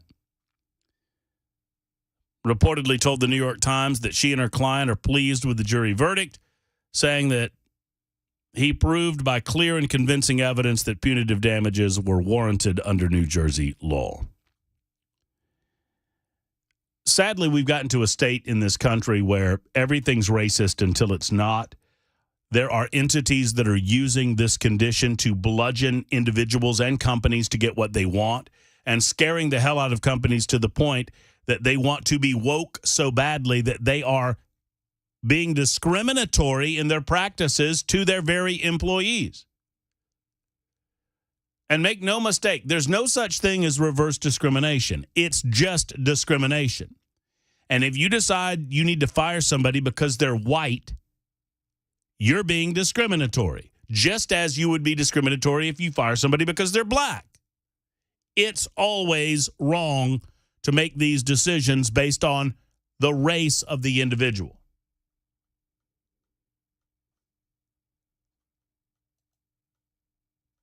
$45.76, keeping on top of the important parts of this story, is asking, is it quashed or squashed? I may have said quashed. I think either can be used, but I think you're talking about two different things. I would go squashed myself. I would go squashed. Another related story where I do not believe race is a factor whatsoever, but some are suggesting that it is. A Manhattan grand jury has indicted Daniel Penny, the 24-year-old Marine Corps veteran who held Jordan Neely in a chokehold on the New York City subway last month. Neely died while being held by Penny, or very soon thereafter. Prosecutors charged Penny with second-degree manslaughter in connection with the incident. The grand jury, impaneled by Manhattan District Attorney Alvin Bragg, that name probably familiar to you, had to indict Penny before he could be tried on the manslaughter charge. It's unclear what charges he was indicted on. That will be revealed in his arraignment, according to the New York Post, where I'm getting this story.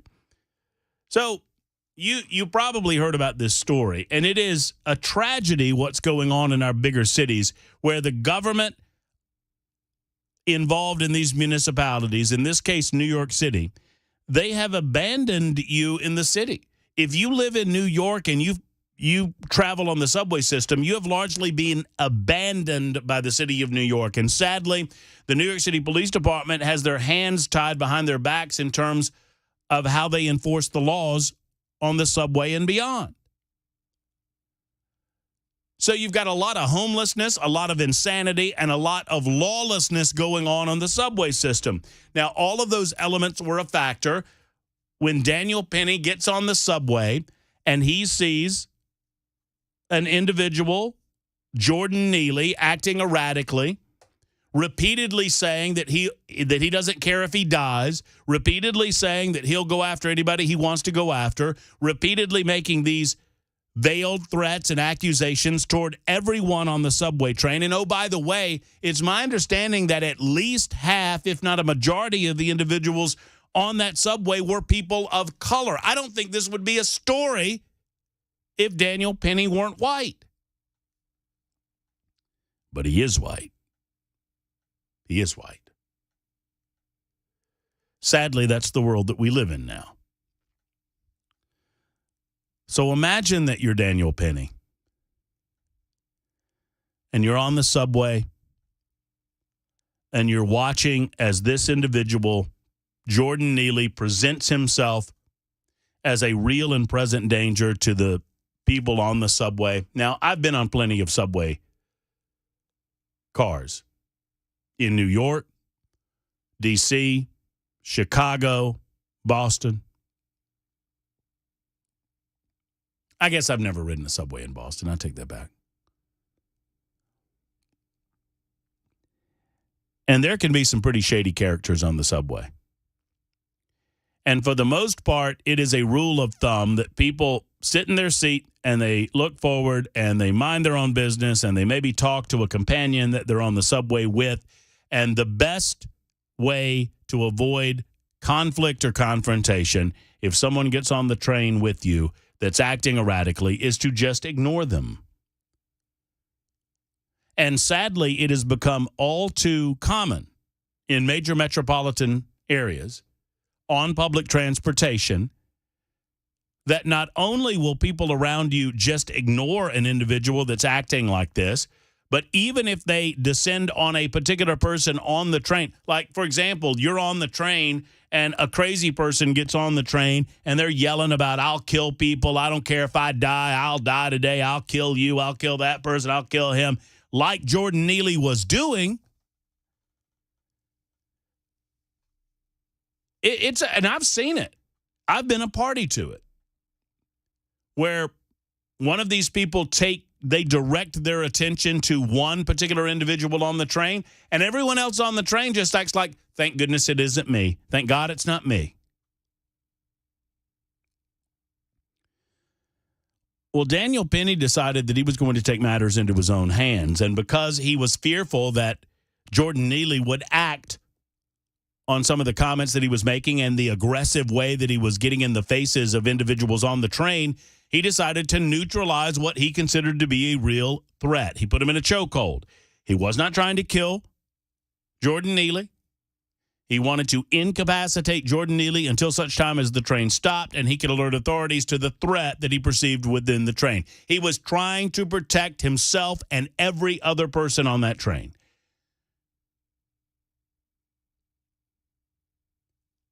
He may end up, as they say. Isn't this what we would want our kids to do? If you're a parent of a son, is this not what you would want your son to do or your daughter to do? In either case, obviously, if able. To protect themselves and to protect other people, to act in a way that's going to make sure that you're going to be safely getting off that train at the end of your ride. And for his efforts, Daniel Penny has been arrested and charged with manslaughter.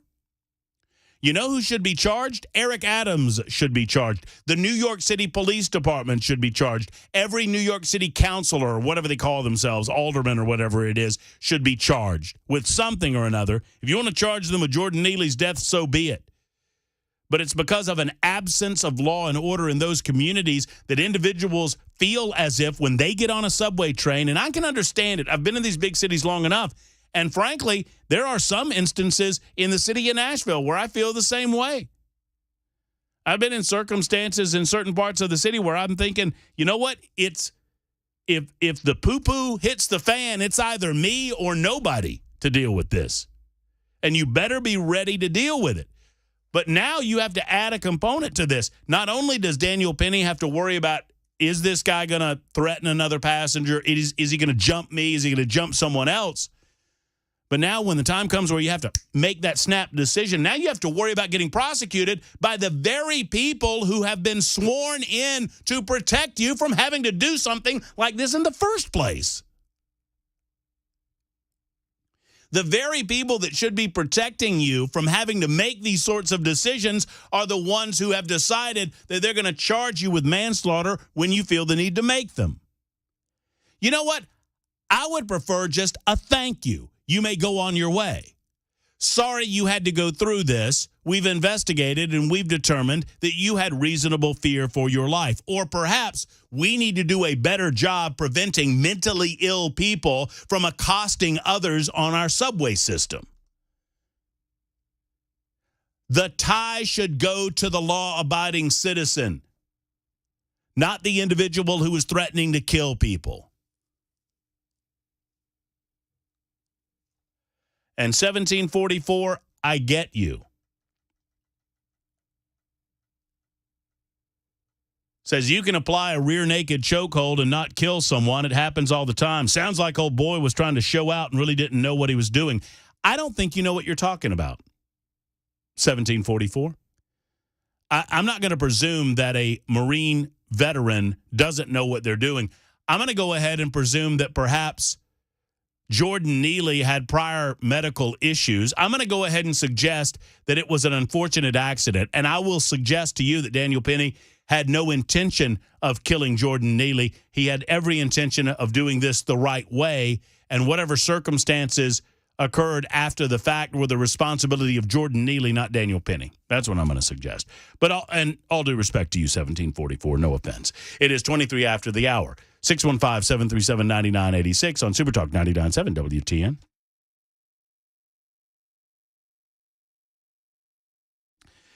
Hey, friends, Matt Murphy here, and it's always been a privilege for me to be a part of the Preborn Network. Let me tell you and speak for a moment about Preborn. Preborn is truly doing God's work. They save babies, and they are loving mothers in the process. And because of your generosity, Preborn networks of clinics have rescued over 200,000 babies. Now, I think that you might believe, because I know that donations have decreased since Dobbs v. Jackson became a reality, and I get that is mentally maybe where you are. You feel like, well, the game has been won. No, the effort is just starting, and Preborn needs your help because they're in the areas where abortions still go on, in places where it is certainly perfectly legal for a woman to engage in these types of abortions.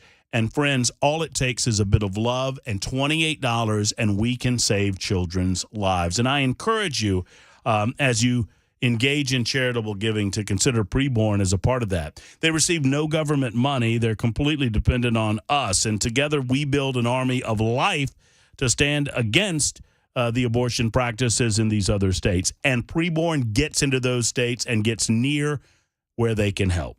Go to preborn.com/Matt. That's preborn.com/Matt. All gifts are tax deductible, and I encourage you to give as you can. You can dial pound 250 and say the keyword baby. It's only $28 per ultrasound. Ultrasound saves lives. Preborn saves lives, and you can be a part of the Preborn family. Go to preborn.com/Matt for more information.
A building partially collapses in Franklin, spawning an evacuation of employees. A bus of migrants arrives in Los Angeles, and millions of dollars worth of art stolen. One suspect still on the loose. Those stories and more coming up, 2:30. I'm Mac Morey right here on Super Talk 99.7 WTN. Thank you much, Mac Morey. It is 27 after the hour right now on Super Talk 99.7 WTN. So far this afternoon, we've covered aliens. We've covered artificial intelligence. We talked about a cyber attack on American government installations. I filled you in on the latest on this Starbucks story. Man, oh man, we got a lot going on and a lot more to get to. Coming up in just a couple of minutes, we'll speak with a gentleman by the name of Will Scharf. I was not familiar with Will until I introduced myself to him on social media. He is a candidate for Attorney General in the state of Missouri. He is a legal expert. He understands criminal proceedings and has a few things to say about the indictment of Donald J. Trump, an unprecedented indictment of a former president of the United States. More coming up on that in just a few minutes. Audio recordings of the supposed bribery scheme have ID'd Joe Biden as the big guy. A top executive for Ukrainian energy firm Burisma, who allegedly bribed then Vice President Joe Biden with a $5 million payment in 2016, referred to Joe Biden as the big guy and has audio recordings of conversations with Mr. Biden. That, according to a secret FBI memo involving a paid informant. The Burisma executive offered the nickname for Mr. Biden, which mirrors a claim by a former Biden associate who in 2020 described a payout scheme for a business deal with a Chinese energy company in which 10% of the profits would be held for, wait for it now, the big guy. The big guy, according to, that was Tony Bobulinski at the time, was Joe Biden. A source familiar with the FBI memo confirmed to the Washington Times, and that's the story I'm reading from now, that the Burisma executive identified Biden as the big guy. Chuck Grassley said earlier in the week the memo also reveals the Ukrainian energy company executive has multiple audio recordings of conversations with Joe Biden as well as Hunter. According to Chuck Grassley, the FBI-generated document contains redactions that cite Mr. Biden's audio recordings. Grassley also said the memo indicates that the Burisma executive has 15 recordings of phone calls with Hunter and 2 with then Vice President Joe Biden. The reason I'm bringing this story up, because there's no real new information outside of the fact that we now have 2 separate incidences of Joe Biden being referred to as the big guy. I don't know why somebody would be calling me right now. We have 2 separate incidences, one involving Bobulinski and a Chinese deal, referring to him as the big guy. The other incidents involving Burisma and the big guy. And yet nowhere on your mainstream networks, ABC, NBC, CBS, any of the alphabet soup networks, hashtag never CNN, don't watch CNN, it's a garbage network full of garbage people. I'll watch so you don't have to. It's an occupational hazard of mine. Nowhere are they covering this story. The current president of the United States of America is being credibly accused, and there is apparently an evidence chain to support the accusation that he and his son took $5 million each in a scheme by which Burisma bribed them to do things favorable to Burisma and, by extension, Ukraine when Joe Biden was vice president of the United States, including firing a prosecutor who, shady as that prosecutor may have been, was looking into, wait for it, Burisma. So Hunter's on the board of Burisma. Joe is accused of taking a kickback along with Hunter. And then we have Joe on tape saying, yeah, I told him, I'm getting on the plane. You ain't getting the money. You're not getting the loan guarantees. It's $1 billion. And they're like, whoa, you can't do that. And he's like, well, call the president. He'll tell you I can do whatever I want to there, Hoss. And they're like, wait a minute, you can't do this. And they're like, you're firing that prosecutor or I'm out of here. And so they fired the prosecutor. The same prosecutor that happened to be going after Burisma. Y'all connecting the dots quite yet? We are. They're not. because they can't cover this story without exposing the Biden crime syndicate. It's 31 after the hour on Super Talk.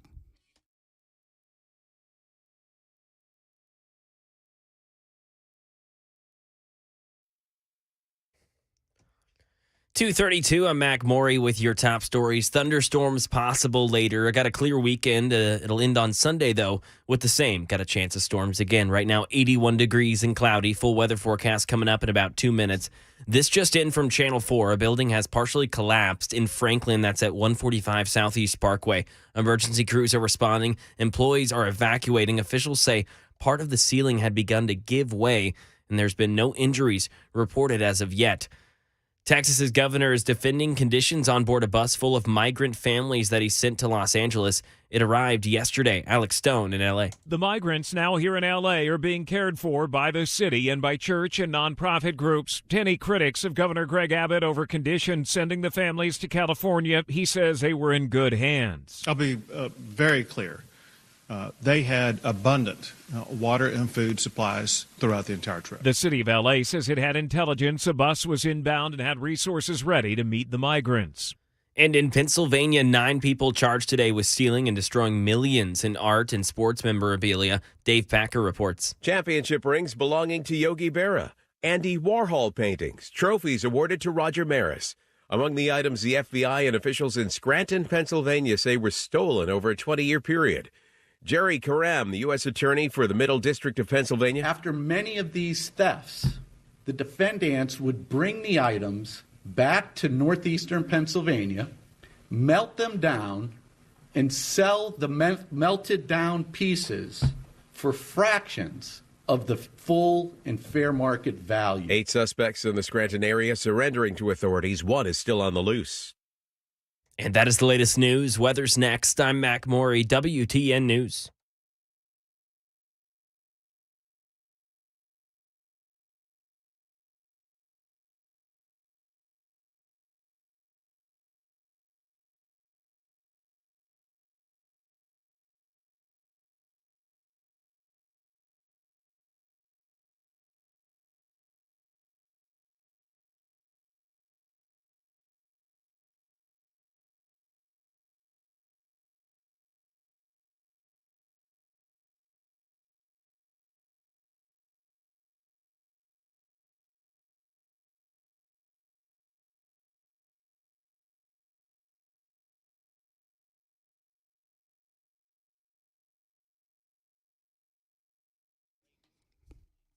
You guys know how much I love the Glock store. What a great facility we have right here in the middle of Nashville.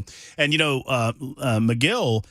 Lenny McGill told the story weeks ago on our show about how he decided to move his company from California because California certainly did not seem to be interested in good companies like his, and certainly were not interested in gun stores. So the world-famous Glock store comes to Nashville, and we're all benefiting from it. 35,000 square feet, great shooting rooms, and right now, the perfect Father's Day gift available for today, tomorrow, and Saturday.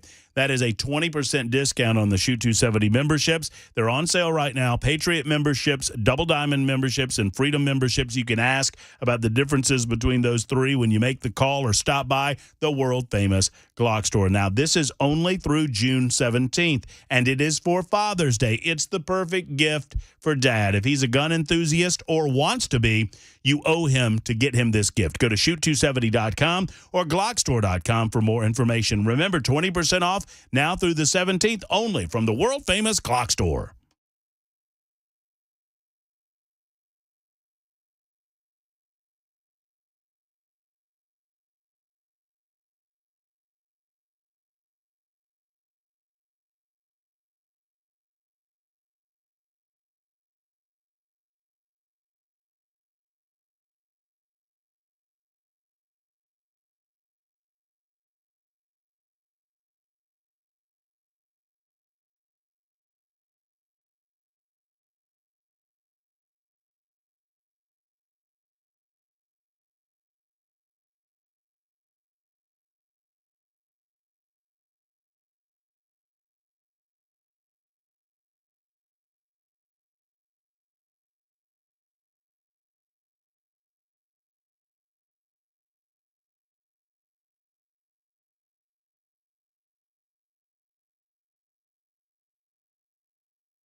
Super Talk 99.7 WTN, Matt Murphy and you until 3 o'clock this afternoon. The Drive with Brian Wilson at that time. It's 2:38 right now. Excited about our next conversation with Will Scharf.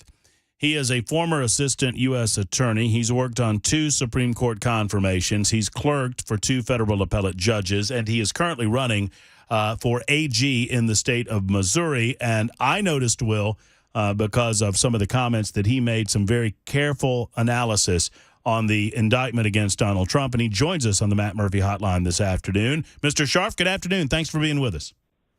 Great to be with you, Matt. Thanks so much for having me on. It is an absolute pleasure to meet you via the phone. I wish you so much success in your bid for Attorney General in the state of Missouri. Based on one tweet, I'm all in with you, Will. So I loved some of the analysis that you delivered regarding the indictment against Donald Trump, because what we're not hearing from the mainstream media are some of the accusations regarding prosecutorial misconduct in this situation. And the individual in charge, Jack Smith, has a bit of a history of certain aspects of prosecutorial misconduct. Without leading you in any way, you give 6 key points on Twitter, and I encourage people to follow you there and to read the analysis for themselves. But tell me what ranks first in your mind as something that was sort of a red flag for you when you read the indictment and learned about the case. Sure. So I think there are 2 key points to keep in mind, and this runs counter to the mainstream media narrative, as you said, and it runs counter to what Jack Smith and the special counsel's office are trying to convince America of.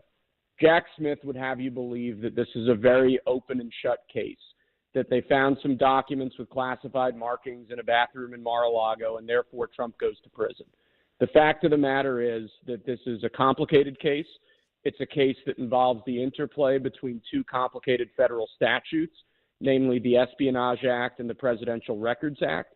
It's a case that's ultimately going to turn on President Trump's knowledge, his willfulness, basically what he had in his mind when he was doing all of this stuff, which is going to be very, very difficult to prove. So that's point 1. The narrative that you're being fed about this being a simple case is wrong. Point 2, which you alluded to in your intro, is that there are serious questions with the way that this prosecution has been conducted. One of the points that I raised is a prominent Washington, D.C. lawyer who's representing President Trump's co-defendant, Walt Nauta, who's his valet and personal aide, has alleged that in the course of a conversation with a senior Department of Justice official, in order to attempt to get his client, Walt Nauta, to plead guilty, this DOJ official essentially threatened him, said that his application for a judgeship in Washington, D.C. Could be negatively impacted, which is wildly inappropriate. I'm sure it's going to be investigated. I've heard from folks in Washington, D.C., like Senator J.D. Vance's team, that they're going to be looking into this. But you add that to all of the other issues around the timing of this indictment, Jack Smith's history. It's a really problematic case in a lot of different ways. And I think that when you think about the history of this case, the absolute best day for the prosecution team is going to be that day when Jack Smith rolled out the indictment. And for them, it's all going to be downhill from here. And in my view, from here on out, things are going to look better and better for President Trump and his team.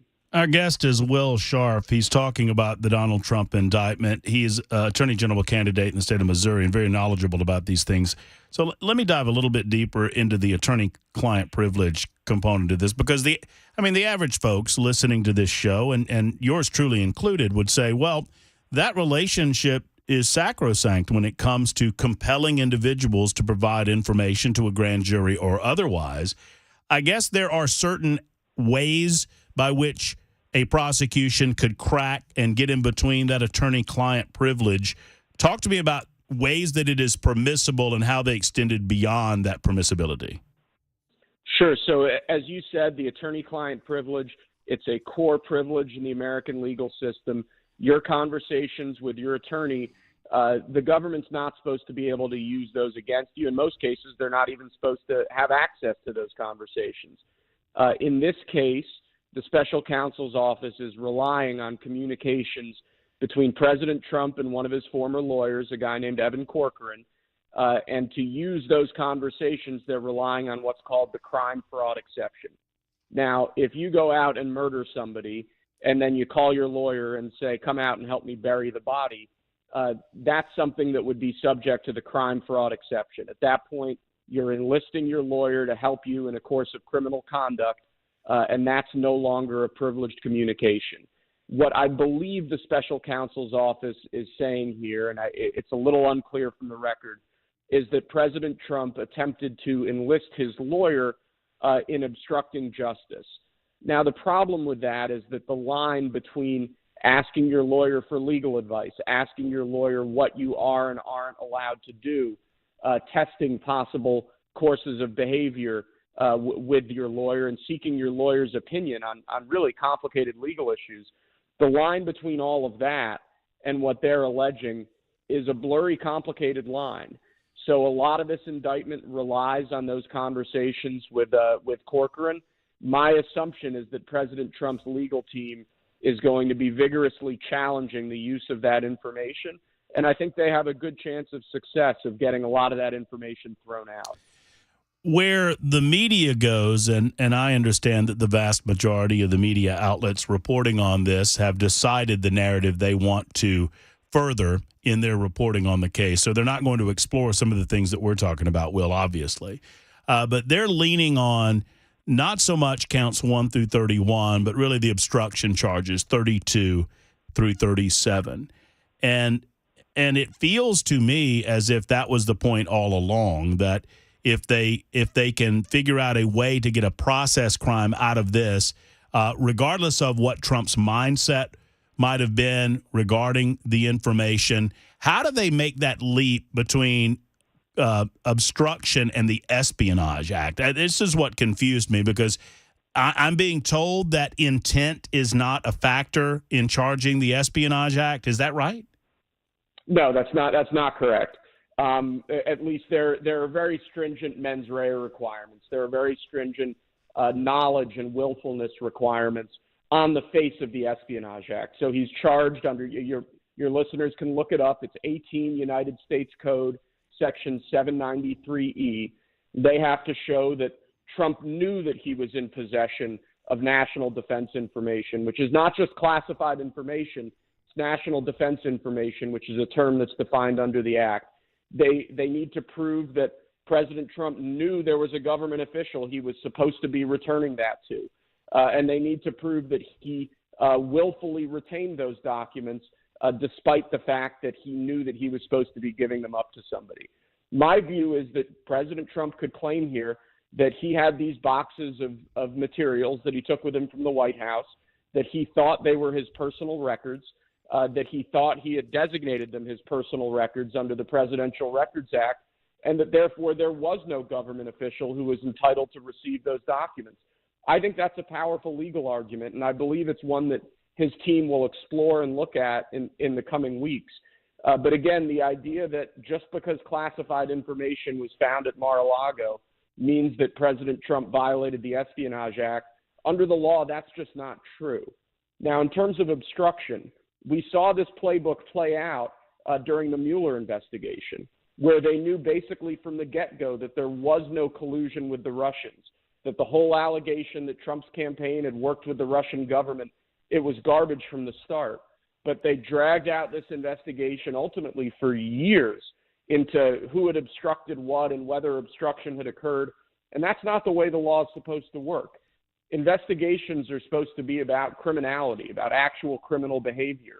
And when they drag these investigations out and make them more and more and more onerous and try to find a crime to fit the person instead of trying to prosecute a person for the crimes he committed, that's a problem. And that's not the way law enforcement is supposed to work in this country. I think it's a real threat to the rule of law. I don't know if you're a betting man, but if you were a betting man, Will, where would you suggest the Trump defense team will go first in terms of what they expect to have excluded from the trial? I mean, that's the first thing, right, is to present to the judge why certain aspects of the prosecution's case should be excluded because of misconduct, as you've described here?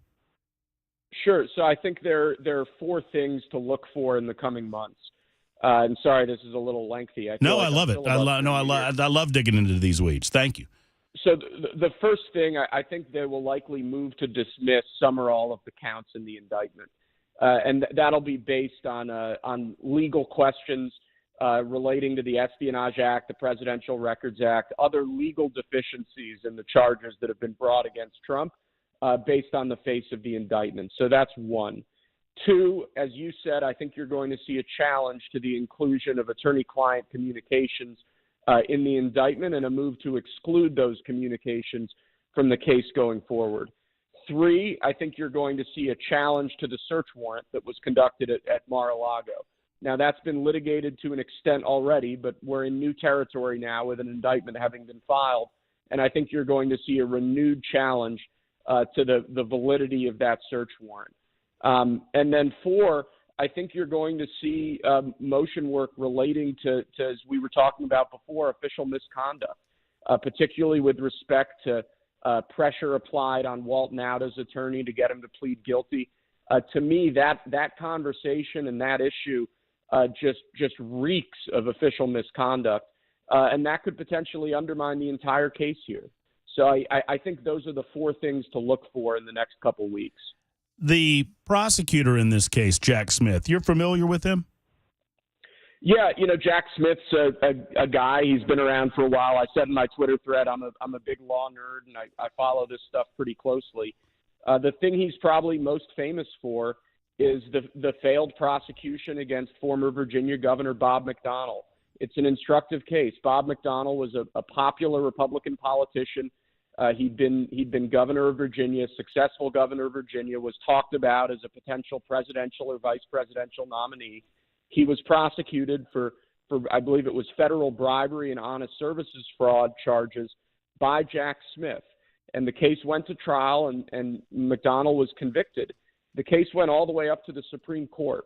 And the Supreme Court, in a unanimous decision, every judge on the court held that the prosecution should never have been brought, that the interpretation they used of these federal statutes was overbroad, and that there just wasn't enough material there to justify the prosecution in the first place. And the government's whole theory of the case was wrong. So that's Jack Smith's last foray into a major political case like this. And I think it's instructive because here you have the same accusation that he's using a federal statute, the Espionage Act, in an aggressive, unprecedented way. And I think that his history here really speaks to the idea that this is a guy who, one, who makes mistakes, and two, who is aggressive, particularly in these kinds of political cases, and he's gotten tripped up by that before. Well, great analysis. Thank you so much for sharing it with the listening audience as you did on Twitter. I encourage people to follow you on Twitter at Will Scharf, SCHARF. I certainly am. And maybe we can lean on you down the road, Will, if you're able and willing to help us understand this as the case moves forward, aspects of the case. I appreciate you, man. Yeah, appreciate you having me on. Always great to talk to folks in the great state of Tennessee. Anything we can do to help your candidacy in Missouri, you let us know, okay? Yep, appreciate that. Have a great day. All right, there's a former federal prosecutor and seems to be an all-around good guy, candidate for Missouri AG. And hat tip to my man, Jay St. Clair. Our legal expert that we have on weekly, he alerted me to this and said, Murphy, if you've not read this, you need to read it. And I did. And then contacted Will, and he was agreeable to come on. Great guy and a great analysis. You can read more at Will Scharf, and I've also I've included it on a tweet as well. It's 52 after the hour on Super Talk.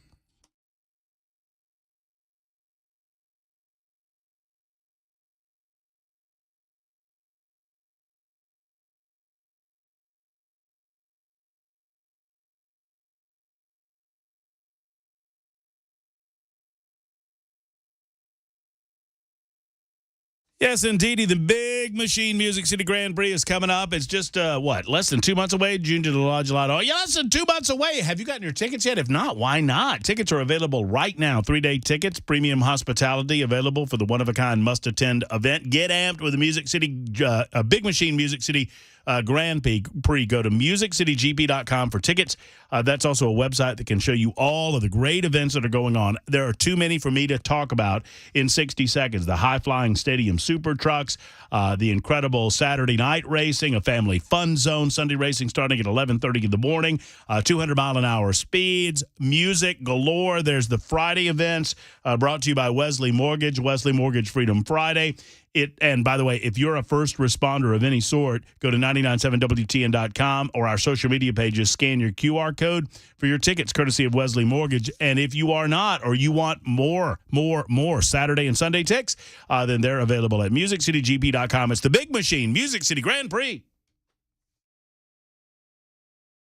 Hi, I'm Paul Winkler. There was a recent study by J.D. Power looking at how happy investors were with their advisors, and it wasn't pretty. What they found was only 11% of the respondents said that they were getting comprehensive financial planning, that the fees were clear, and that they felt that the advisor was acting in their best interest. Not a good picture, 11%. Now, one of the things that we do is we do comprehensive planning. We fit all of those bills, number one. But one of the things I want to talk about is in the financial planning process, what I think it ought to look like and what is available that people aren't getting. And one of the things is called probability analysis. So in essence, this is what we're talking about. We're trying to accumulate money for retirement. Put money aside, hoping that we'll have enough so that we can have income throughout retirement. And what we find is that people have Social Security, they have pensions in their financial plan, and they also have investments. Now, with their investments, we want to do something very specific that it really requires quite an academic background to do this. And this is where we look at the cost of capital of the various things that you own in your investment portfolio. It sounds scary, it sounds really detailed, but here's the idea. Is if we look at various asset classes like large stocks and small stocks and large value and bonds and so on and so forth, we know the expected return or the cost that these entities have to pay to use your money. So we can come up with an expected return of the portfolio. We can also come up with what's called standard deviation, or how much that portfolio return may deviate from the expected return. Now that's a whole other video, but what I want to do is show you how we use this. If I look at a financial plan and I say, well, you got this area, this area, this area, what I can do is I can say, well, based on when you want to retire, this is how much income you can take, and here's the likelihood of being able to have this income survive throughout your entire life. And the way it works is this. If I take a portfolio and I say, there's the expected return, I can look at history and say, well, the way your portfolio is designed, how might your one-year returns vary from the expected return, the long-term expected return? Well, what we know from academic research is that portfolios well designed and properly managed in ways that I can't get into right now, it's too complicated, portfolios actually close in an expected return, but we don't know what the short-term returns are going to be. So what we do is we project out and say, well, what if the return that happened in 1936 is followed by the return that happened in 1975, which is followed by the return in 1995, or what if it's reversed? What if they happen in different orders? And we can do 1,000 iterations, different variations on when those and how those returns may come in.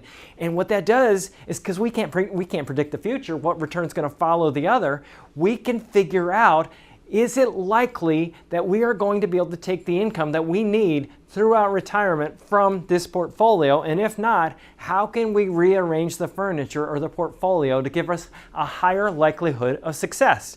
And we look at life expectancies, we look at a lot of different things, but this is what is available to people that they're not getting from the financial planning community. If you want to know more, go to paulwinkler.com, set up a free 15-minute phone call, paulwinkler.com, and come in and find out more about what we do.